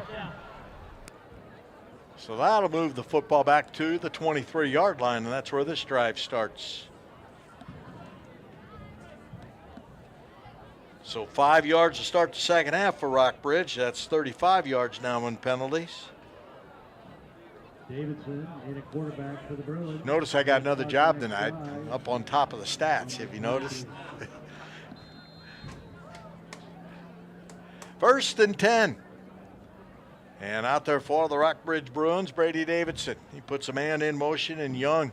Davidson gives to Young, reversing field. Young trying to circle around to the right, gains 2 yards. Tackled by Tyler Horton. A little bit of show there on that play. Derek Young came across in motion, got the ball, and only came up for a couple yards on that one, setting up a second down. Tackled by number 9. 31 yards now on the night for Young. Now it looks like maybe Cooper Myers is lined up as the tailback. St. Mary's with just 3 men up front. And they hand it off to Myers. Coming right, Myers to the 30. Hurdles a tackler. And Myers close to the first down marker. Myers laid out a man with a stiff arm and then gets hit himself.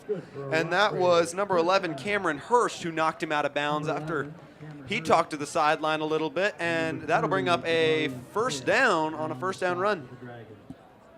Myers continues to get yardage through the air and on the ground. Showing blitz, pass over the middle, incomplete, intended for Myers on a slant. And Myers had a hand on it but couldn't pull it in. Heck of an effort.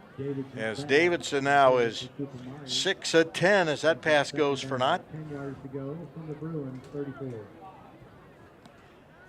Now it's second down and 10. I like that call though. They found a soft spot in that defense. It was there. Wasn't able to convert on that play. Pass just a little too far out in front. Davidson takes the snap, gives the ball to Young, going left. Young bangs away for 6 yards. As Young carries it for the 6th time. Demarion Smith, number 30, and others. Smith made the stop. Demarion Smith's been in on a lot of tackles in this game, considering he wasn't listed as a defensive starter. 3rd and 4. Looks like the Bruins are doing a fire drill before they get set. As this handoff goes to Young, coming right.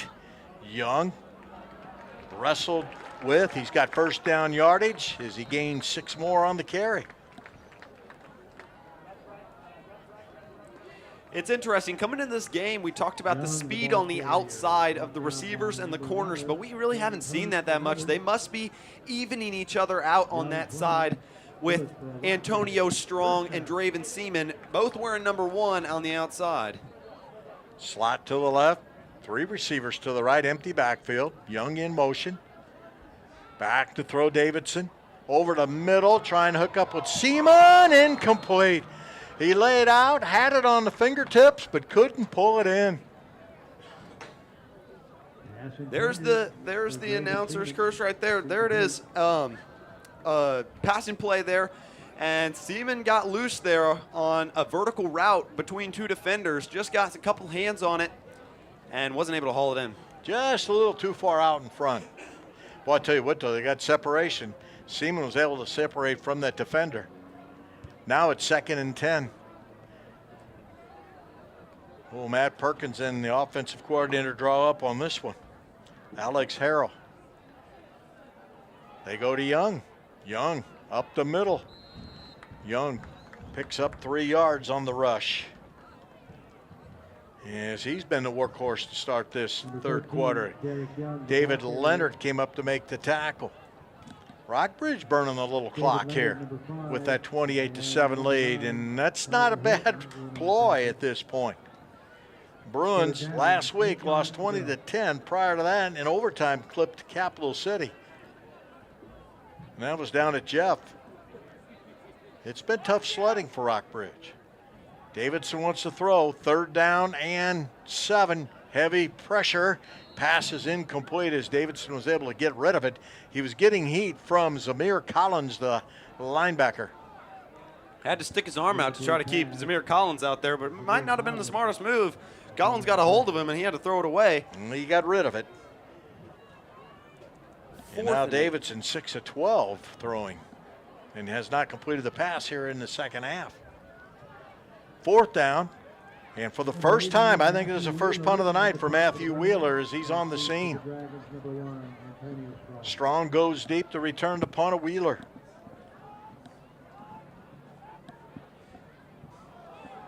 And they run the fake, and they give the ball to, as they don't get the yardage, the handoff went to Taylor, Donovan Taylor, and he is stopped short of the first down yardage as Taylor has his first carry of the night. Try a little everything. He did pick up about 6-7 yards. Trickery on that one. Dane Almquist is the one that it was snapped to. He tossed it back to Taylor, and then Taylor was not around to get to the, wasn't available to get to that end and get to the first down yardage. So St. Mary's gets the football at midfield. As we have reached the midpoint of this third quarter, 28-7, Rockbridge with the lead. With fall inventory on the way, Machins savings are here to stay. Shop over 1,000 vehicles at any of the Joe Machins family of dealerships today during our fall sell-all sales event. Over 13 brands and 10 dealerships gives you the best selection, and our volume advantage saves you even more. Cars, trucks, SUVs, CUVs, even hybrid and fully electric. If you're in the market, Machins has it, and we have it for less. Visit the Joe Machins family of dealerships today or click Machins.com. Joe Machins Automotive Group, part of the McClarty Automotive Group family. News from Fulton. At Callaway Collision Center, we do more than just auto body work. And when we do auto body work, we do it right and we treat you right. Body work, alignments, mechanical repairs, we do it all. Callaway Collision Center, honest, dependable, and one of the best in the business. We are Callaway Collision Center, and we want to be your auto body specialist. Give us a call. Jim Butler CDJR is bringing you the showdown you've been waiting for. Jeep versus Ram. Will it be a Jeep thing that takes you to the top? Or will you be grabbing life by the horns? Jeep versus Ram. Only Jim Butler gives you the new selection, the savings, and the buying power to choose your side once and for all. Don't miss a second of the action in Lynn, Centralia, or at cdjrpowerhouse.com during Jeep Adventure Days.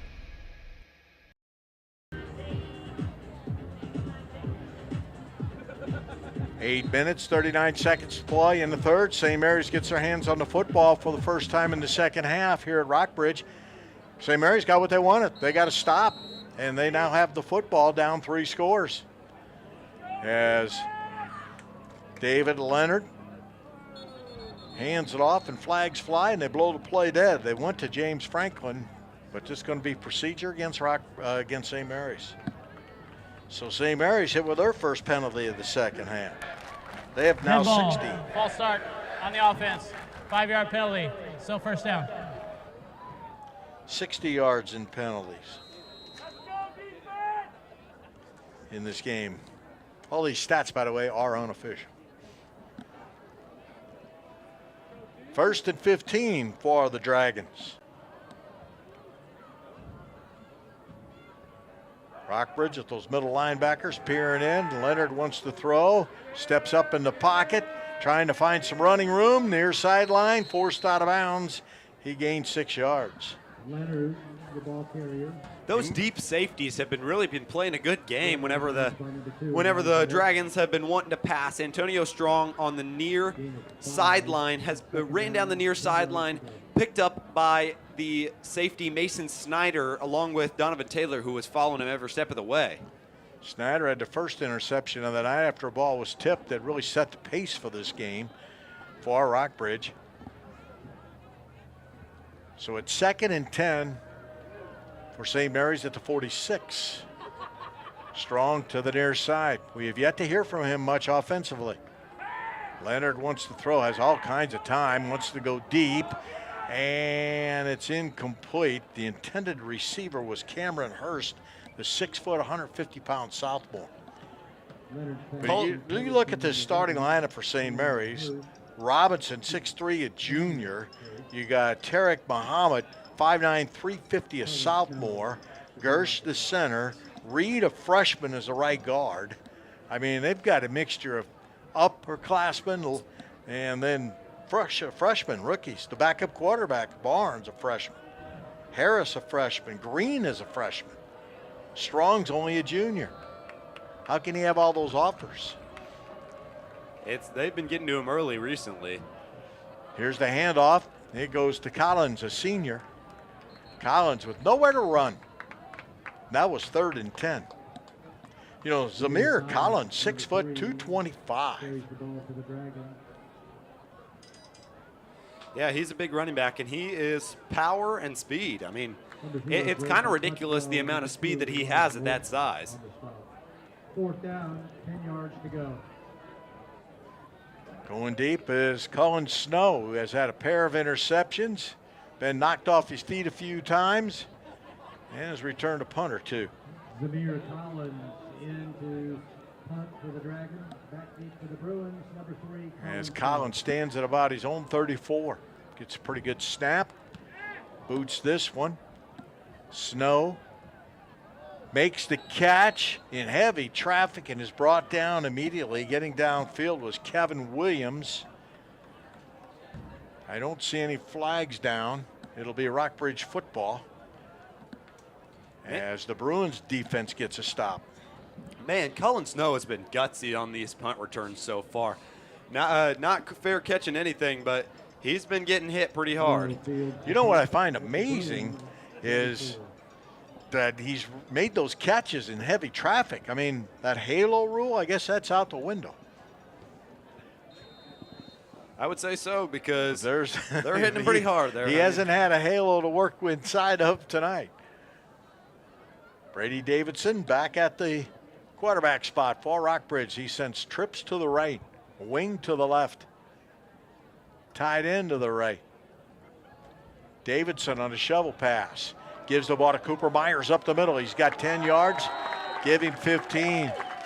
As Myers has another Rockbridge first down. The catch for Cooper Myers. It's his 3rd of the game. That one good, 15 yards. He has 37 yards in receptions. Seaman in motion, right to left. They flip it to Seaman in the flat. Seaman trying to get to the edge. Seaman, who had 2 touchdown runs in the first quarter, forced out of bounds after a gain of 2 or 3. That might have been one of the greatest examples of Draven Seaman's sideline-to-sideline speed. He beat number 11 Cameron Hurst out to the sideline with all that speed. That was Seaman's first carry of the second half. Now Young gets the call, and Young finds 6 yards coming right. Young now with 52 yards on 9 carries. That run for Seaman netted him 2 yards. He's got 59 on 5 carries. They haven't gone to him much on the ground. Oh, there's motion as the right guard moved for the Rockbridge Bruins, J.R. Little. And that'll cost them 5. So Rockbridge penalized for the second time in the second half.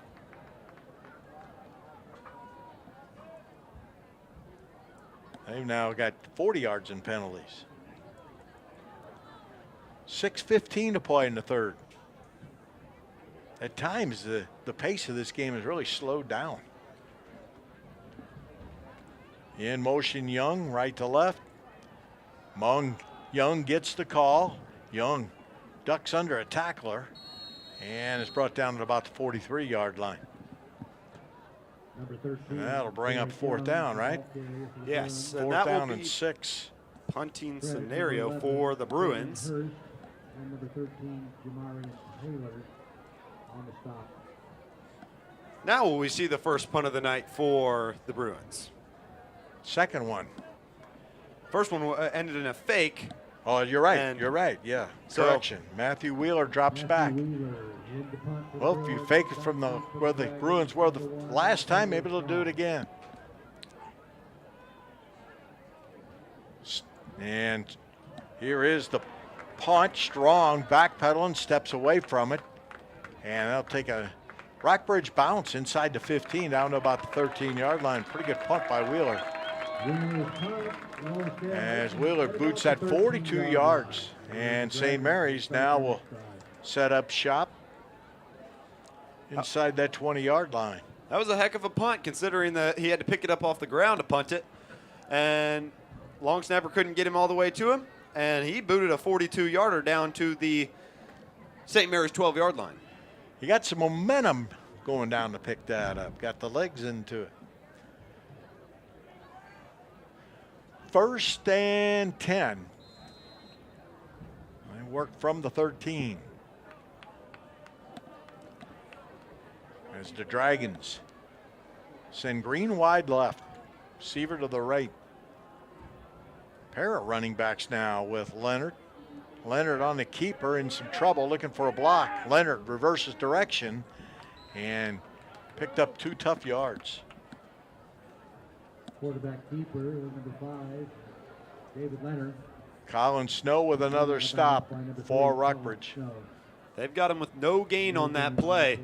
He ran the length of the field, or the width of the field on that one, but ended up not picking up any. Yeah, he got a bad spot. I thought he had a couple yards. From my angle. Must have stepped out there. They're a lot closer. They want to reset the play clock. 2nd and 10.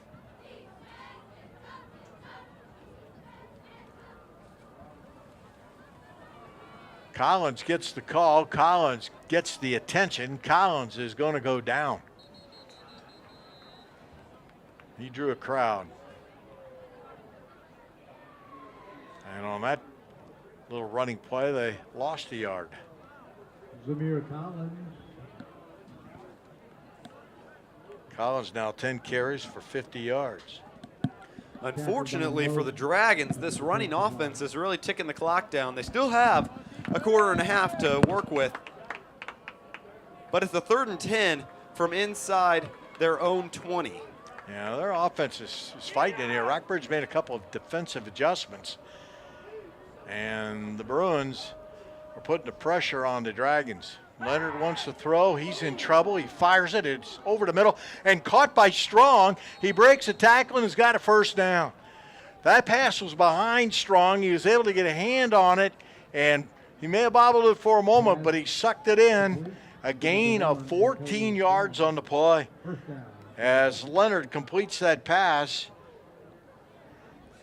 There's Antonio Strong. We've been waiting for him to pop out tonight and make those big plays that he is capable of. And now it's 1st and 10. That was a big conversion on 3rd down. They go to Collins. He's got some running room. Collins across the 35 to the 37-yard line as he picks up 8 yards on the run. It's amazing. You get one phase of the game to work and the other one opens up. Collins, the ball carrier. Especially with a running back like Collins who can hit those holes even with his size. And then when he gets downhill, he can hit some people and he can push for more yardage. Second down, inches to go now for the Dragons. Bruins with 4 down linemen, and the snap's mishandled and a blown play, and that's going to cost St. Mary's about 5 yards, as Leonard was fortunate to hang on to the football. I'm not sure he and the center were on the same page, as Gersh snapped it, and Leonard was wrestling it. Unfortunately, going from a 2nd and 1 to a 3rd and 5 now, and a crucial for a 3rd and 5, looking to bring this lead down and gain some momentum.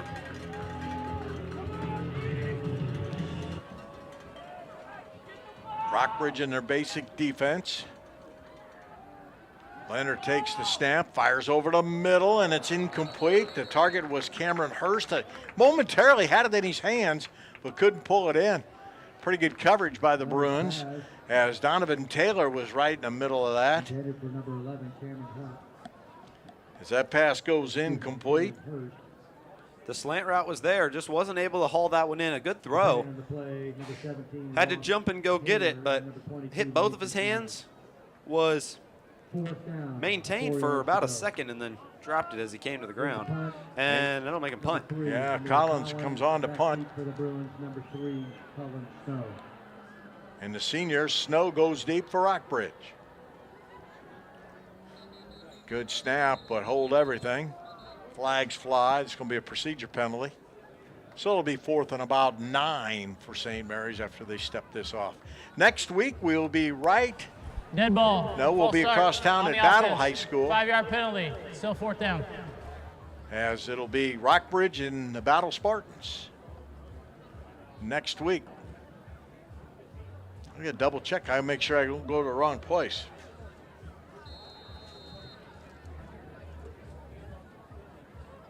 It is here at Rockbridge next week. There's a floating snap, and that's partially blocked as the Bruins got a hand on it. The ball is loose. They scramble for the loose football, and it'll go back to Rockbridge on downs. And it was Elijah Scott Brewer, I think, or rather getting a hand on the football was Ben Bamer, I think, for Rockbridge. And then it was, well, they're discussing this.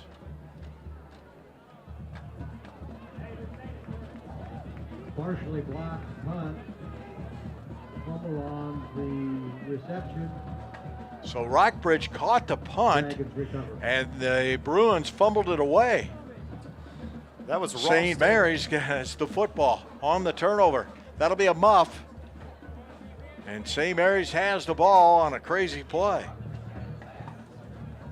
Ross Taylor was looking the ball into his hands, and as soon as the ball touched his hands, he was rocked by a St. Mary's special teams player. Well, he apparently caught it, and St. Mary's was able to recover the fumbled punt. 1st and 10 for St. Mary's.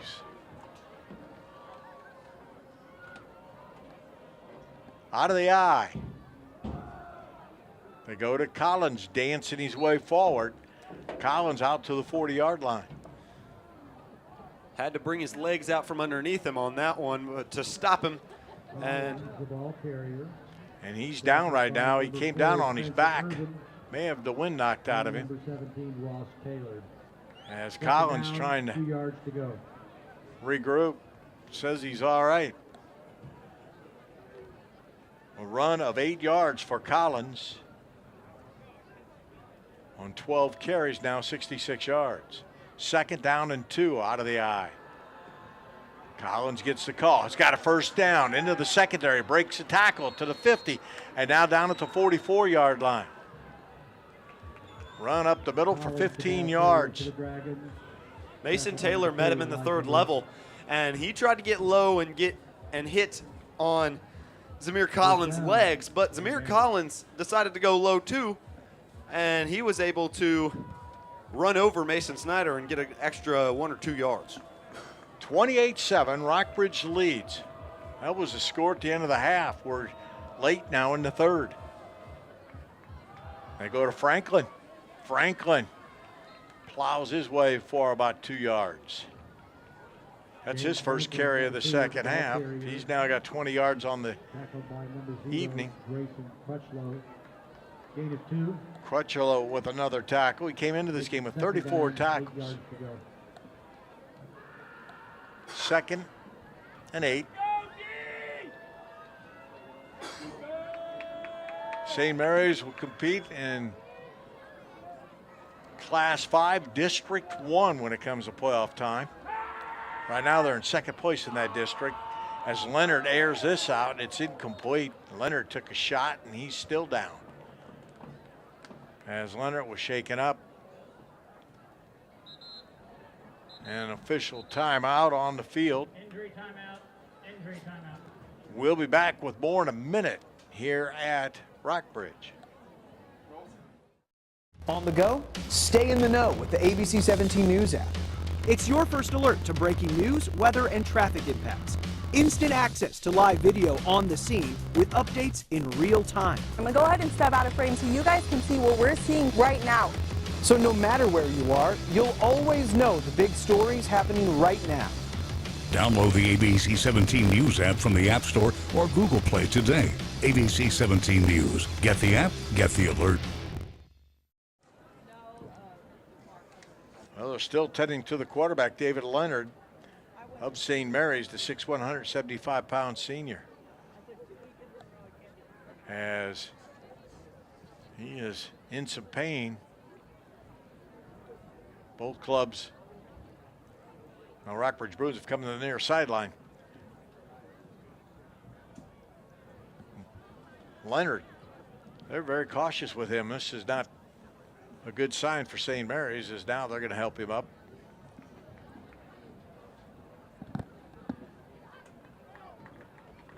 As Leonard just picked up, carried off the field by Collins. He's picked his quarterback up and carries him off. That means we've got the freshman Jamarion Barnes in at quarterback. That's who we expect. That is who we expect. But I see Davian Frazier coming out there as well. I do see number 12, Jamarion Barnes, out on the field. Yeah, there he is. And it looks like the freshman will be leading the offense. Barnes, 7 of 12 for 76 yards, 3 touchdowns and a pick this year. So he's no stranger to fire. 3rd down. Barnes drops back to throw, fires it to flat, and it's caught. Making a catch is Cameron Hurst for a gain on the play of 5 yards. Kind of surprising to me that they came out immediately with a pass there. They trust their freshman quarterback to throw the ball. Even after a good run offense through these first 3 quarters, and that will bring it to the end of the 3rd quarter on that passing play. When we return, it'll be 4th down and about 4 for St. Mary's, working at the Rockbridge 38-yard line. Rockbridge with a lead, 28-7. We'll be back with the 4th quarter in a moment. This is KZOU's Game of the Week. What if you could graduate without student loan debt? What if you could have the college experience close to home? What if you could have hands-on training from highly skilled faculty? What if you could become the person you were meant to be? What if MACC was the college for you? Second 8-week classes starting October 16th. Wintermester starting December 18th through January 12th. Enroll today. Columbia Public Schools are on a mission, a never-ending quest to be the best school district in the state, and they're well on the way. With the help and support of their generous marketing partners, CPS has contributed over $1.8 million to Missouri State High School Activities Association programs. So how has it paid off? Nearly 40% of the student body in secondary school participate in athletics and activities, and you can be part of the mission too. Visit these websites today for all the details on how you can help CPS and get involved today. Do you suffer from chronic pancreatitis? Then MCU is for you. Members experience benefits like saving more money with lower interest rates, an increased ability to get a great auto loan, and a home equity line of credit. MCU is not for everyone. Do not use if you're allergic to a fattening wallet, benefiting from profits, or being treated like a person, not a number. Continuous use of MCU may lead to higher levels of spending. Power? Cut. Breaking the fourth wall. Isn't that a little on the nose? Let's go again. Reset. Who writes this stuff? Missouri Credit Union. From the pig, for the people. Get the most out of your day with ABC 17 News this morning. We'll catch you up on the big stories and what's happening right now. All while getting your family out the door with ABC 17 Storm Track weather on the 7th. ABC 17 News this morning. Weekdays at 5 on KMIZ. ABC 17 News is now available on any of these streaming services and devices. ABC 17 News, where the news comes first. You're watching MyZoo TV, part of the networks of Mid-Missouri.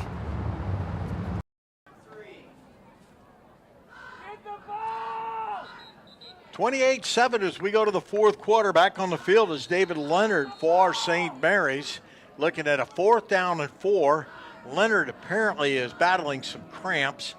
As Leonard back out there, Rockbridge jumps, and there's motion as well for the big offensive tackle, Jaden Robinson for St. Mary's. And that's going to cost the Dragons another 5 yards.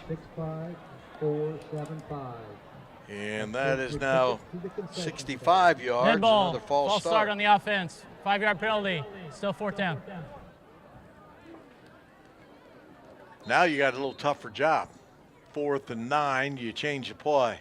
Twin receivers to the right, slot to the left, receiver wide left.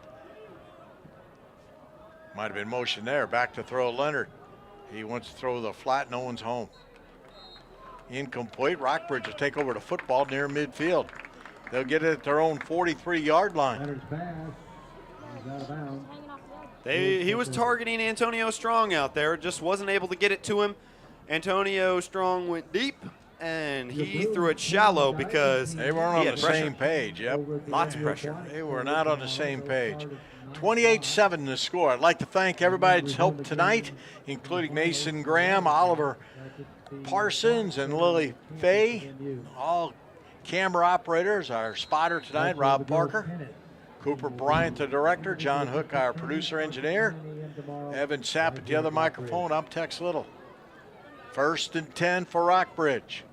And Kaiser swings it out in the flat to Seaman. Seaman breaks the tackle, forced out of bounds at the St. Mary Dragons 44-yard line. As that pass goes far, about 14 yards, as Kaiser connects for the first time. First down, Easy little bubble screen there. I mean, it was effective for them on that one. Good blocking out front by the receivers ahead. St. Mary's makes a defensive change. They bring in another back. The handoff goes to Seaman, and Seaman nailed by Collins. He's all over the field, isn't he? Zamir Collins. Raven Seaman. As Seaman was ran down, but not before he picked up 5 yards. Seaman's now 64 yards on the night on 6 carries. And 2 touchdowns. He has been all over the field rushing the ball. Hey, he had 50 yards on those 2 runs, 53 actually. 28 and a 25-yard touchdown run. Back in the first quarter.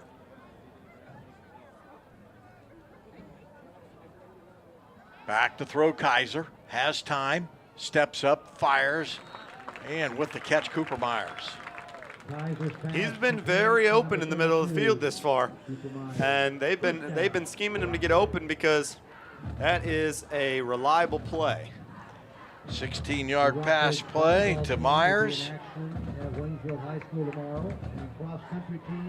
53 yards in receptions for Myers unofficially. 1st and 10 for the Bruins on the march here in the 4th. Kaiser rolls right, sets, in trouble. Kaiser sacked. And coming through to make the tackle was Darren Perkins, the 6'2", 220-pound linebacker. Loss on the play of about 13 yards.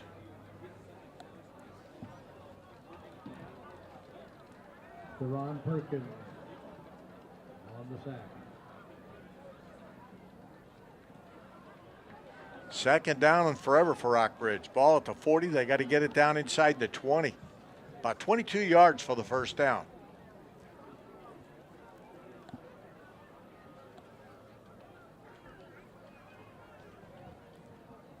Kaiser has him set, takes the snap, throws in the flat to Myers.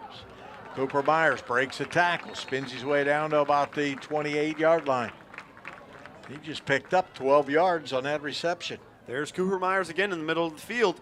He seems to find that soft spot, and they've been leaving it open there. And he will get 11 and bring it down to 3rd and 11. 5 catches for 65 yards for Myers. 11 to go. 3rd and 11. Clock unwinds beyond the west end zone. Under 9 minutes now to go in the game.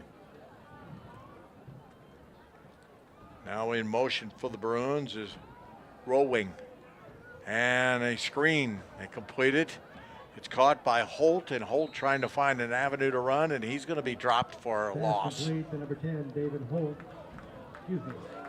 He went to the other side of the field on that play. Might have been able to pick up some yardage on this near side of the field, but momentum was taking him that way. A little screen pass and didn't end up working out. And now Scardina is going to come out on the field, and it's going to be a 48-yarder. Joey Scardina into just inside the 38-yard line. Off the right hash mark. Davidson out to hold. He's got the leg. Snap is down. The kick is on the way, and it's not going to get there. Was that deflected, or did he just miss it? I think he hit it fat. I think that it was a little line drive and maybe a little bit of an announcer's curse on that one with the. You got to stop cursing these guys. You keep putting the jinx on them. It'll be 1st and 10. You're taking too much blame, Evan. 1st and 10 for St. Mary's as we get set for action when we return after this official media timeout. Rockbridge 28 and St. Mary's 7. Randall was working a triathlon and he was hit by a car. He died 6 months later. Harper, Evans, Wade, and Ennemeyer can just alleviate so much stress. I could email them, call them, and they responded immediately and were always available. They're so good about building a relationship with you. They're the team that's working so hard, and you're so grateful for them. With fall inventory on the way, Machins savings are here to stay. Shop over 1,000 vehicles at any of the Joe Machins family of dealerships today during our fall sell-all sales event. Over 13 brands and 10 dealerships gives you the best selection, and our volume advantage saves you even more. Cars, trucks, SUVs, CUVs, even hybrid and fully electric. If you're in the market, Machins has it, and we have it for less. Visit the Joe Machins family of dealerships today or click Machins.com. Joe Machins Automotive Group, part of the McClarty Automotive Group family. Are you looking for an exciting career? If so, then we're looking for you. Hitachi Energy is hiring full-time hourly team members at our Jeff City location with an average starting rate of $23 to $27 per hour. Full-time hires are eligible for benefits starting day one. An exciting career is waiting for you, so don't wait. Apply online today at hitachienergy.com/career.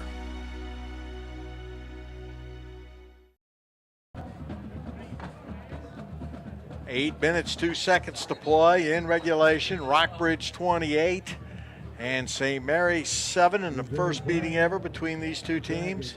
First down, 10 yards to go. Rockbridge Bruins need some points in that district standings as they currently are in second place behind Fort Zumwalt West in Class 6 District 4. The handoff goes to Franklin for St. Mary's, and he works his way over to the left. As you were saying, Fort Zumwalt West is sitting atop that district right now. Rockbridge coming in at second, and then Francis Howell Central in third. And then following them is Troy Buchanan, who is 2-3, and then obviously Hickman at 0-5. 5-man district this year. 5 teams. 5-team district, yeah. That's a weird deal when you've been following Class 6 all these years. Used to seeing 8-team districts. Here's a pass over the middle. It's deflected and goes incomplete. As I think Kutchlow got the big paw up there to knock it down. I mean, he's got all those stickers on his helmet for a reason. He is the anchor of this defense here in the middle linebacker position. He's fast and he has good vision, and he has just been playing great this year. I believe he's on some state rankings for some statistics this year. Well, he too is going to get an opportunity to play at the next level. I believe an offer from Arkansas State is his highest level. Pretty good offer there. Back to throw Leonard. He completes it to Antonio Strong, who went up to get that pass for a first down. Strong hauled it in. Antonio Strong makes the reception for the Dragons. St. Mary's, they are second place in their district. They're just behind Farmington, who has a 2-game lead on the rest of the district. Yeah, there's a lot to be said in that district, too. And that district covers a lot of ground from Farmington to Cape Girardeau Central. Webster Groves. Yeah, center of St. Louis. Collins works around the left end, trying to find some running room, and is forced out of bounds at the 40-yard line. Zamir Collins, number 3. Yeah, that's a kind of an interesting district. You got Melville in there. That one time was a big, powerful school. Poplar Bluff. It takes 2 days to get there from here. And then Fox is 1-4, and they are in second to last in that division, or that district. Interesting district on that one. And St. Mary's has got a chance at it. Well, I think everybody does. Everybody's playing in week 10, so they're in it. His handoff to Franklin. Franklin, I think, has got a first down. You know, it's amazing. St. Mary's in 2021 won the Class 3 championship. Last year they won the Class 4 championship. This year they're competing in Class 5. You're talking about continuously climbing up the level of competition as far as size of schools. That's on the move. Back to throw Leonard. Over the middle, Leonard. It's complete. With the catch is Hurst. Hurst breaks the tackle, weaves down the sideline, catches a block, sidesteps another tackler. Hurst finally brought down at about the 14-yard line. 39 yards on the play. Cameron Hurst with a big catch. We're finally seeing some offense out of the St. Mary's Dragons, and it is halfway through this fourth quarter. 36-yard completion. St. Mary's now almost 100 yards passing. First and 10. Dragons trying to get on the board. Now they blow the play dead with just under 6 minutes to play. Procedure against the Dragons.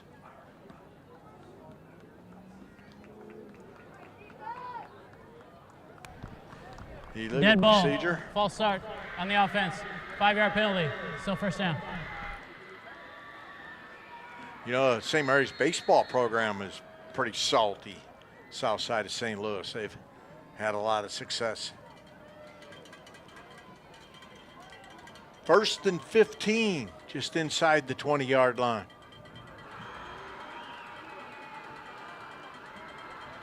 Back to throw Leonard. Flushed out of the pocket. Heavy pursuit. Leonard throws towards the end zone. Touchdown, Antonio Strong with a catch. Touchdown, St. Mary's, as they score from 19 yards away. Boy, Leonard extended the play, rolling to his left, and then he found Antonio Strong with a lot of the end zone to work to, and Strong hauls it in. Crew Norden pushed him out of the pocket and was putting some pressure on him, but rolling to his strong side, that left side, found Antonio Strong there on the far side of the end zone. 19-yard touchdown play. This drive for St. Mary's started at about the 30-yard line of Rockbridge. 70-yard drive. Now attempting the extra point is Schillinger, and the kick is on the way, and it's good. And all of a sudden, we have a 28-14 football game. How much time's left, Evan? 5:31 left. It's enough time. We've seen crazier things happen. 28-14, that's only a 2-score game. And St. Mary's looks to be having some momentum here late. They had some big plays on that drive. That was somewhat of an impressive drive for St. Mary's. They did it a lot of different ways.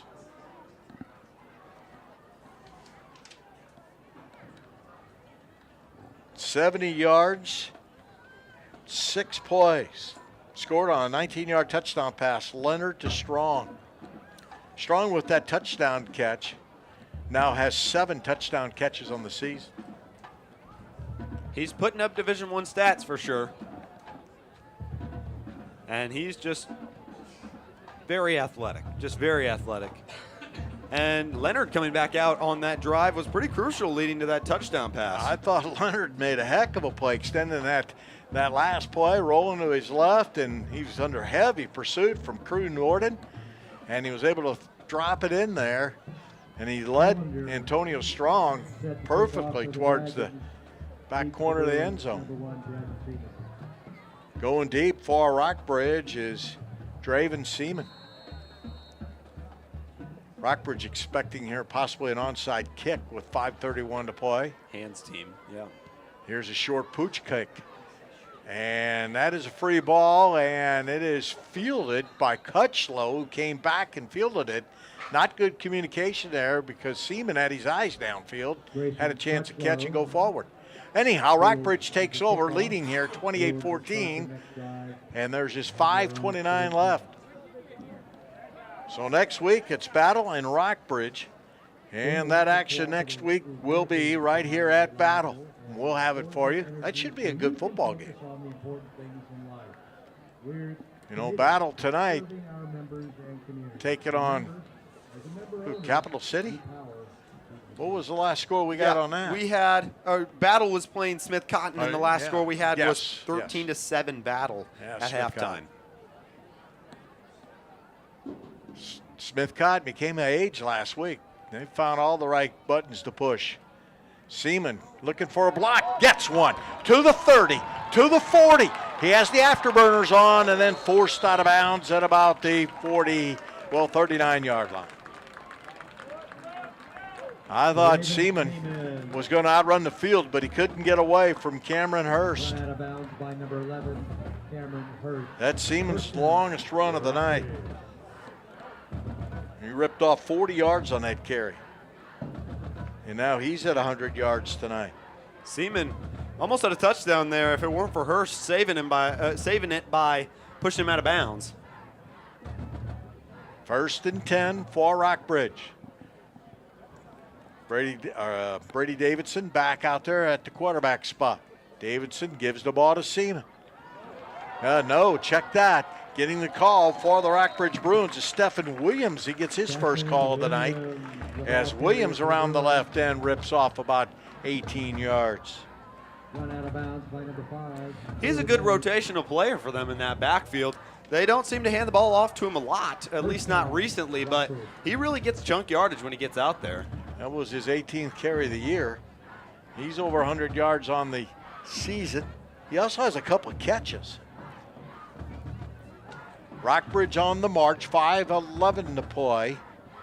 Clock was stopped to set the downs. And this time keeping is Davidson, and he's going to be dropped for a loss of about 5. Davidson. Broken play. Davidson. Yeah, they.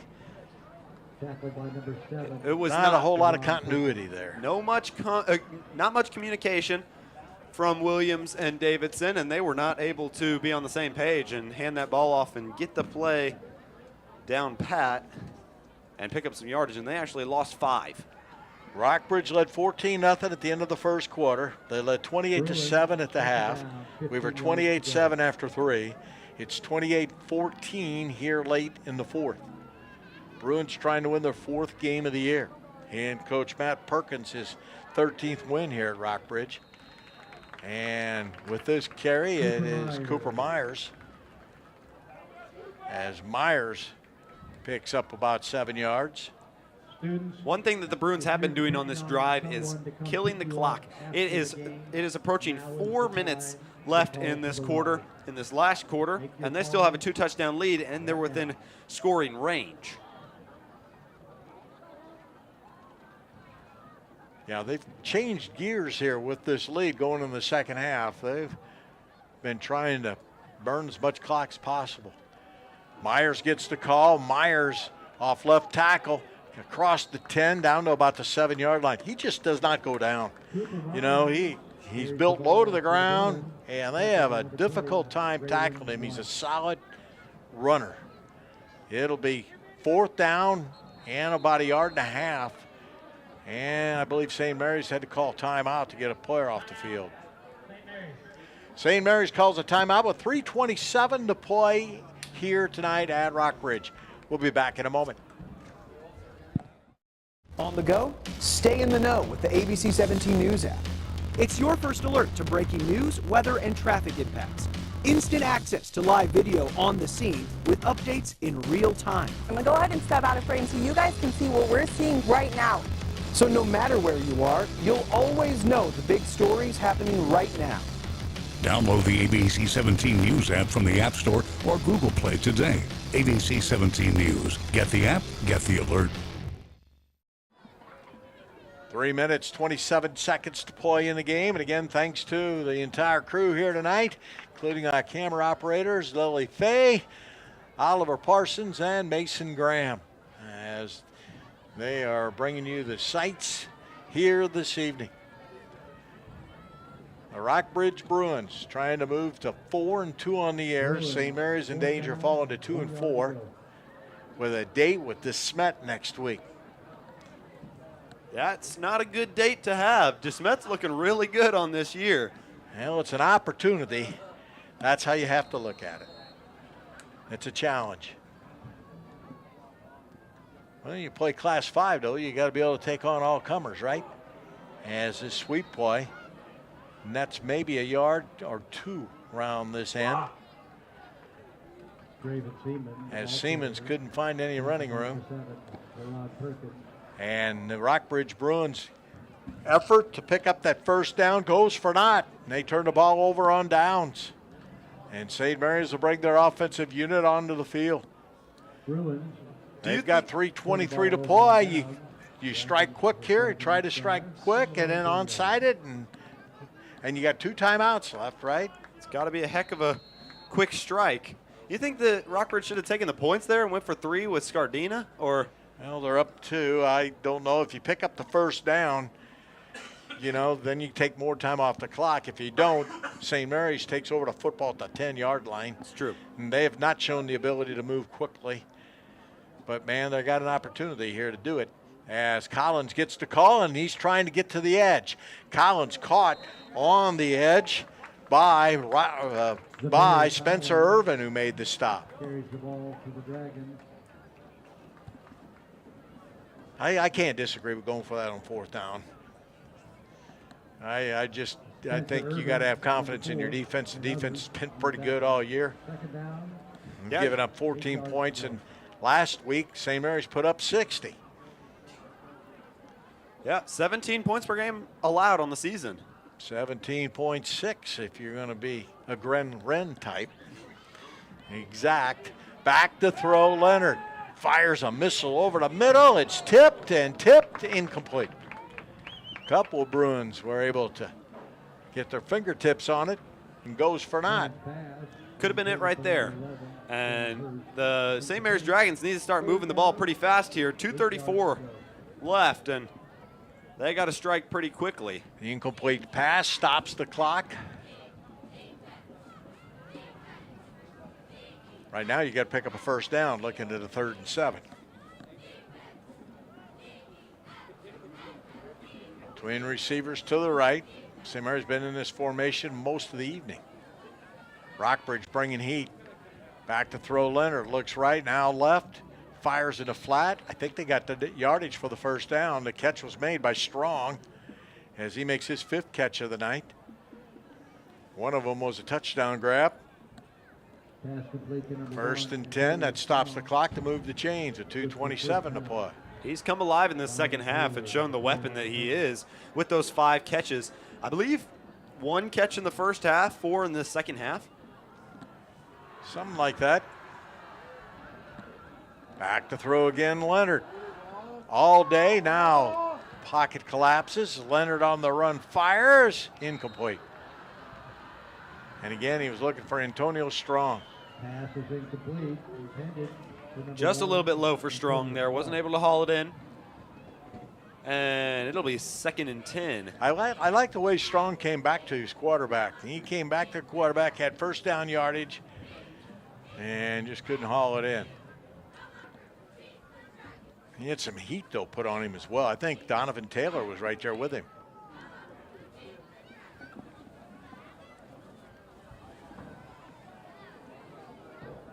Trips to the right.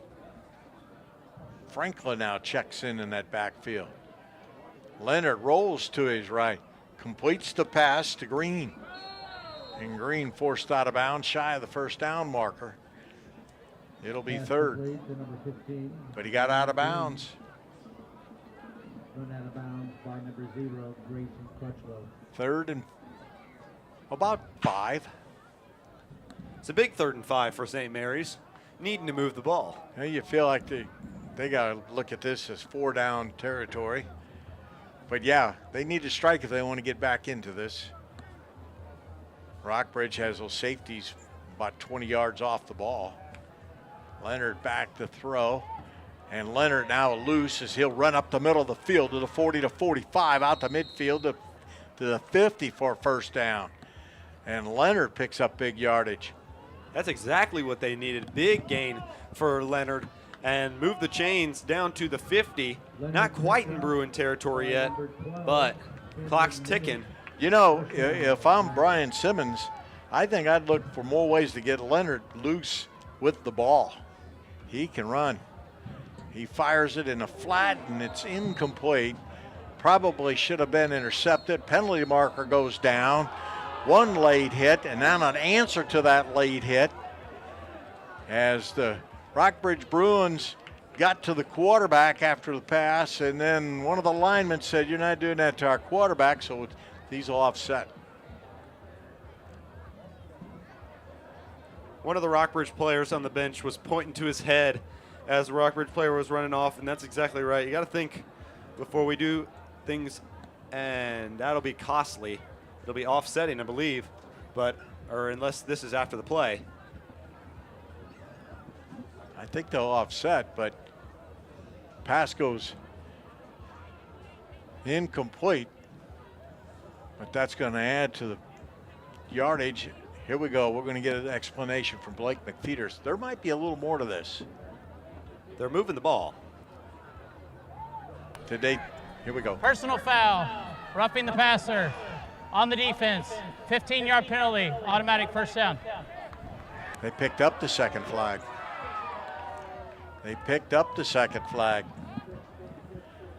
And now Matt Perkins wants an explanation. Because there was no doubt there was one of the offensive linemen decked the Bruin that decked the quarterback. A little bit of activity after the play and after the first flag. Just recreational fun, it seems like. As Coach Perkins now talking things over. But I've not seen them pick up a flag like that was thrown that late after a first flag. But apparently that's going to be the case, and St. Mary's has it 1st and 10 at the 35-yard line. Back to throw Leonard, flushed out of the pocket. He now fires to the end zone, caught for a touchdown. Making the catch is Cameron Hurst as Leonard completes that touchdown pass from 35 yards out. Hurst had a defender draped all over him, and it's 28-20 with 1:30 to play in the game, 1:32. Wow, that was an incredible throw to put the ball where Hurst can go get it. A little bit underthrown on that one. Hurst did have to come back to it. And now Dragon shaking up on the play. This catch, though, made by Cameron Hurst, his second touchdown catch of the year. And we'll take a timeout. It's 28-20. Rockbridge leading St. Mary's, extra point pending. As David Leonard is helped off the field, we'll keep it right here. As Leonard apparently again was cramping. A minute 32 to play. On to attempt the point after.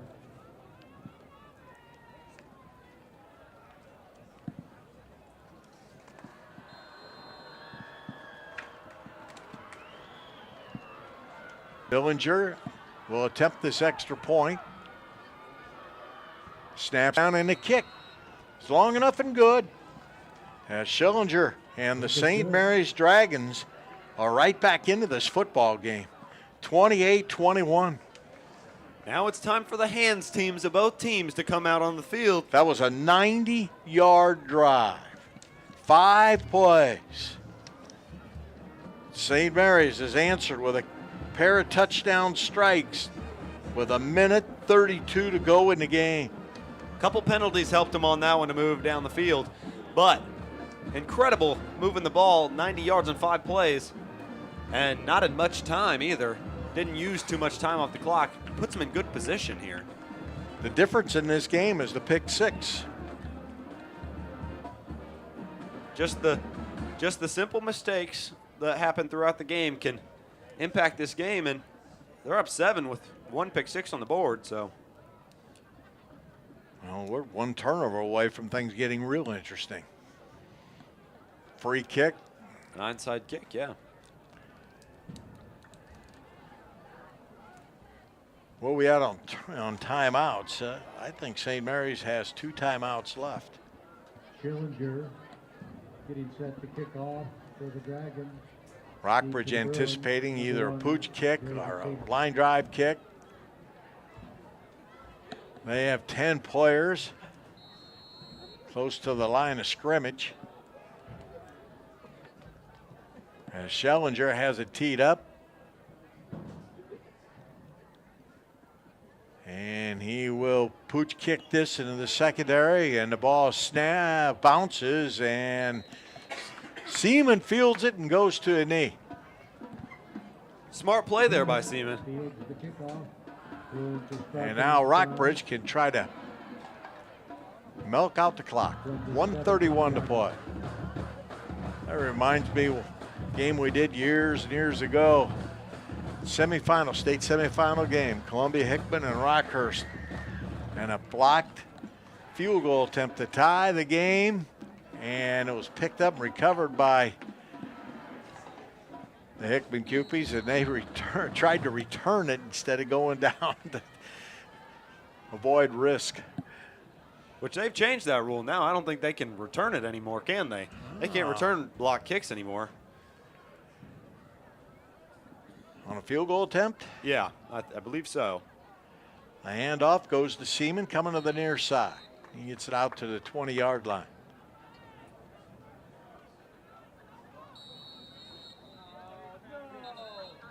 Seaman, the ball carrier. And going down is Perkins for St. Mary's, and they're going to be charged with a timeout. And that should be their second time out of the second half. 28-21, 1:19 to play. Again, we'll remind you next week we'll be right here at Rockbridge as the Battle Spartans come to town. Our Battle Spartans come across town to take on this Rockbridge Bruin team. And Rockbridge will be looking to stay in the hunt in the Central Missouri Activities Conference. Rockbridge is a game behind Helias in the standings after that loss. They're going to need some help. Bruins have games with Battle and Hickman. Helias got a couple big games coming up too. They've got a couple inner Jeff City matchups coming up. They've got Jefferson City and Capital City. So it's not determined yet. Back-to-back home games for them. And the Bruins hand it off. Brady Davidson still at the controls. Cooper Myers with another carry. St. Mary's will spend another timeout. Rockbridge looking at a 3rd down and about 4. And a 1st down would just about do it for Rockbridge. We'll keep it here. The Bruins led it after the end of the 1st quarter, 14-0. They led at the half, 28-7. After 3, they led 28-7. And they've given up a couple of touchdowns. It's 28-21. But I think the turnovers the big part of this game. The 3 first-half turnovers for St. Mary's. Rockbridge has turned it over a couple times, but they've been able to pretty much avoid trouble with when they turn it over. Of course, every time you turn over, it's one time you don't score. It's true. Stop yourself. An update on that Helias game. They did beat Capital City 43-17, so no help there from Capital City for Rockbridge in that CMAC conference. That point differential is a lot larger than I thought it would have been. And this handoff goes to Myers, and they got him wrestled. As Meyer goes down, and now the clock's going to run. St. Mary's can't stop it, but it is 4th down.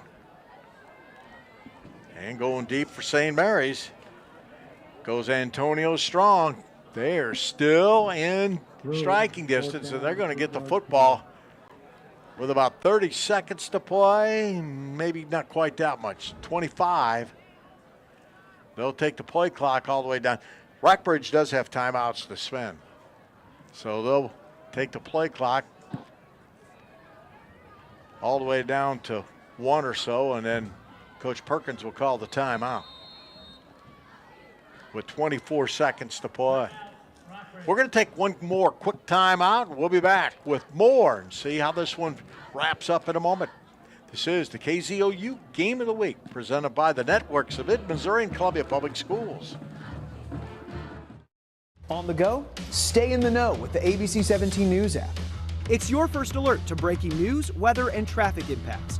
Instant access to live video on the scene with updates in real time. I'm gonna go ahead and step out of frame so you guys can see what we're seeing right now. So no matter where you are, you'll always know the big stories happening right now. Download the ABC 17 News app from the App Store or Google Play today. ABC 17 News. Get the app, get the alert. 24 seconds to play. Rockbridge 28. St. Mary's 21. Going deep for St. Mary's. Antonio Strong. Wheeler to punt, stands at his own 5-yard line, gets a good snap back, has time, shanked the punt out of bounds. And St. Mary's with 18 seconds to play, it's got a chance as they're going to get the football in very good field position here, but not a lot of time. Ball's going to be spotted at the 35-yard line of Rockbridge as Wheeler just did not hit it cleanly. And they had a dangerous man back there. They had Antonio Strong to return that punt. Didn't get back to him, and I'm sure they'll take this and be pretty happy about it because they Now here's the other thing. St. Mary's has no timeouts left. They send trips to the right. Leonard at the controls. Collins in the backfield, receiver wide to the left, and Strong. Leonard fires it, near sideline, incomplete. And I don't think Collins and his receivers were on, or rather Leonard and his receivers were on the same page. Actually, and Antonio Strong was on the near side of the field. That was Green all alone, isolated at the top of the screen.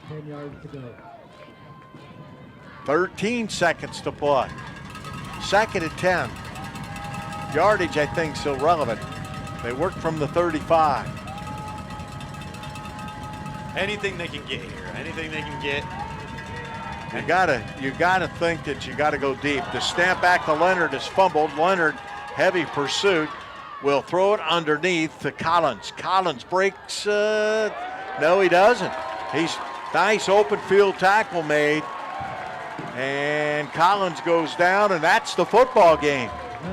Great open field tackle on the biggest play of the game for St. Mary's. They misconnected on the snap, and the Dragon, Collins is still down. It was Irvins that made the game-winning touchdown or tackle for the Rockbridge Bruins. What a game here tonight. 28-21 is the final, as the Rockbridge Bruins improve to 4-2. St. Mary's falls to 2-4. And the Rockbridge Bruins now get set for the Battle Spartans. For the entire gang, including Evan Sapp, I'm Tex Little.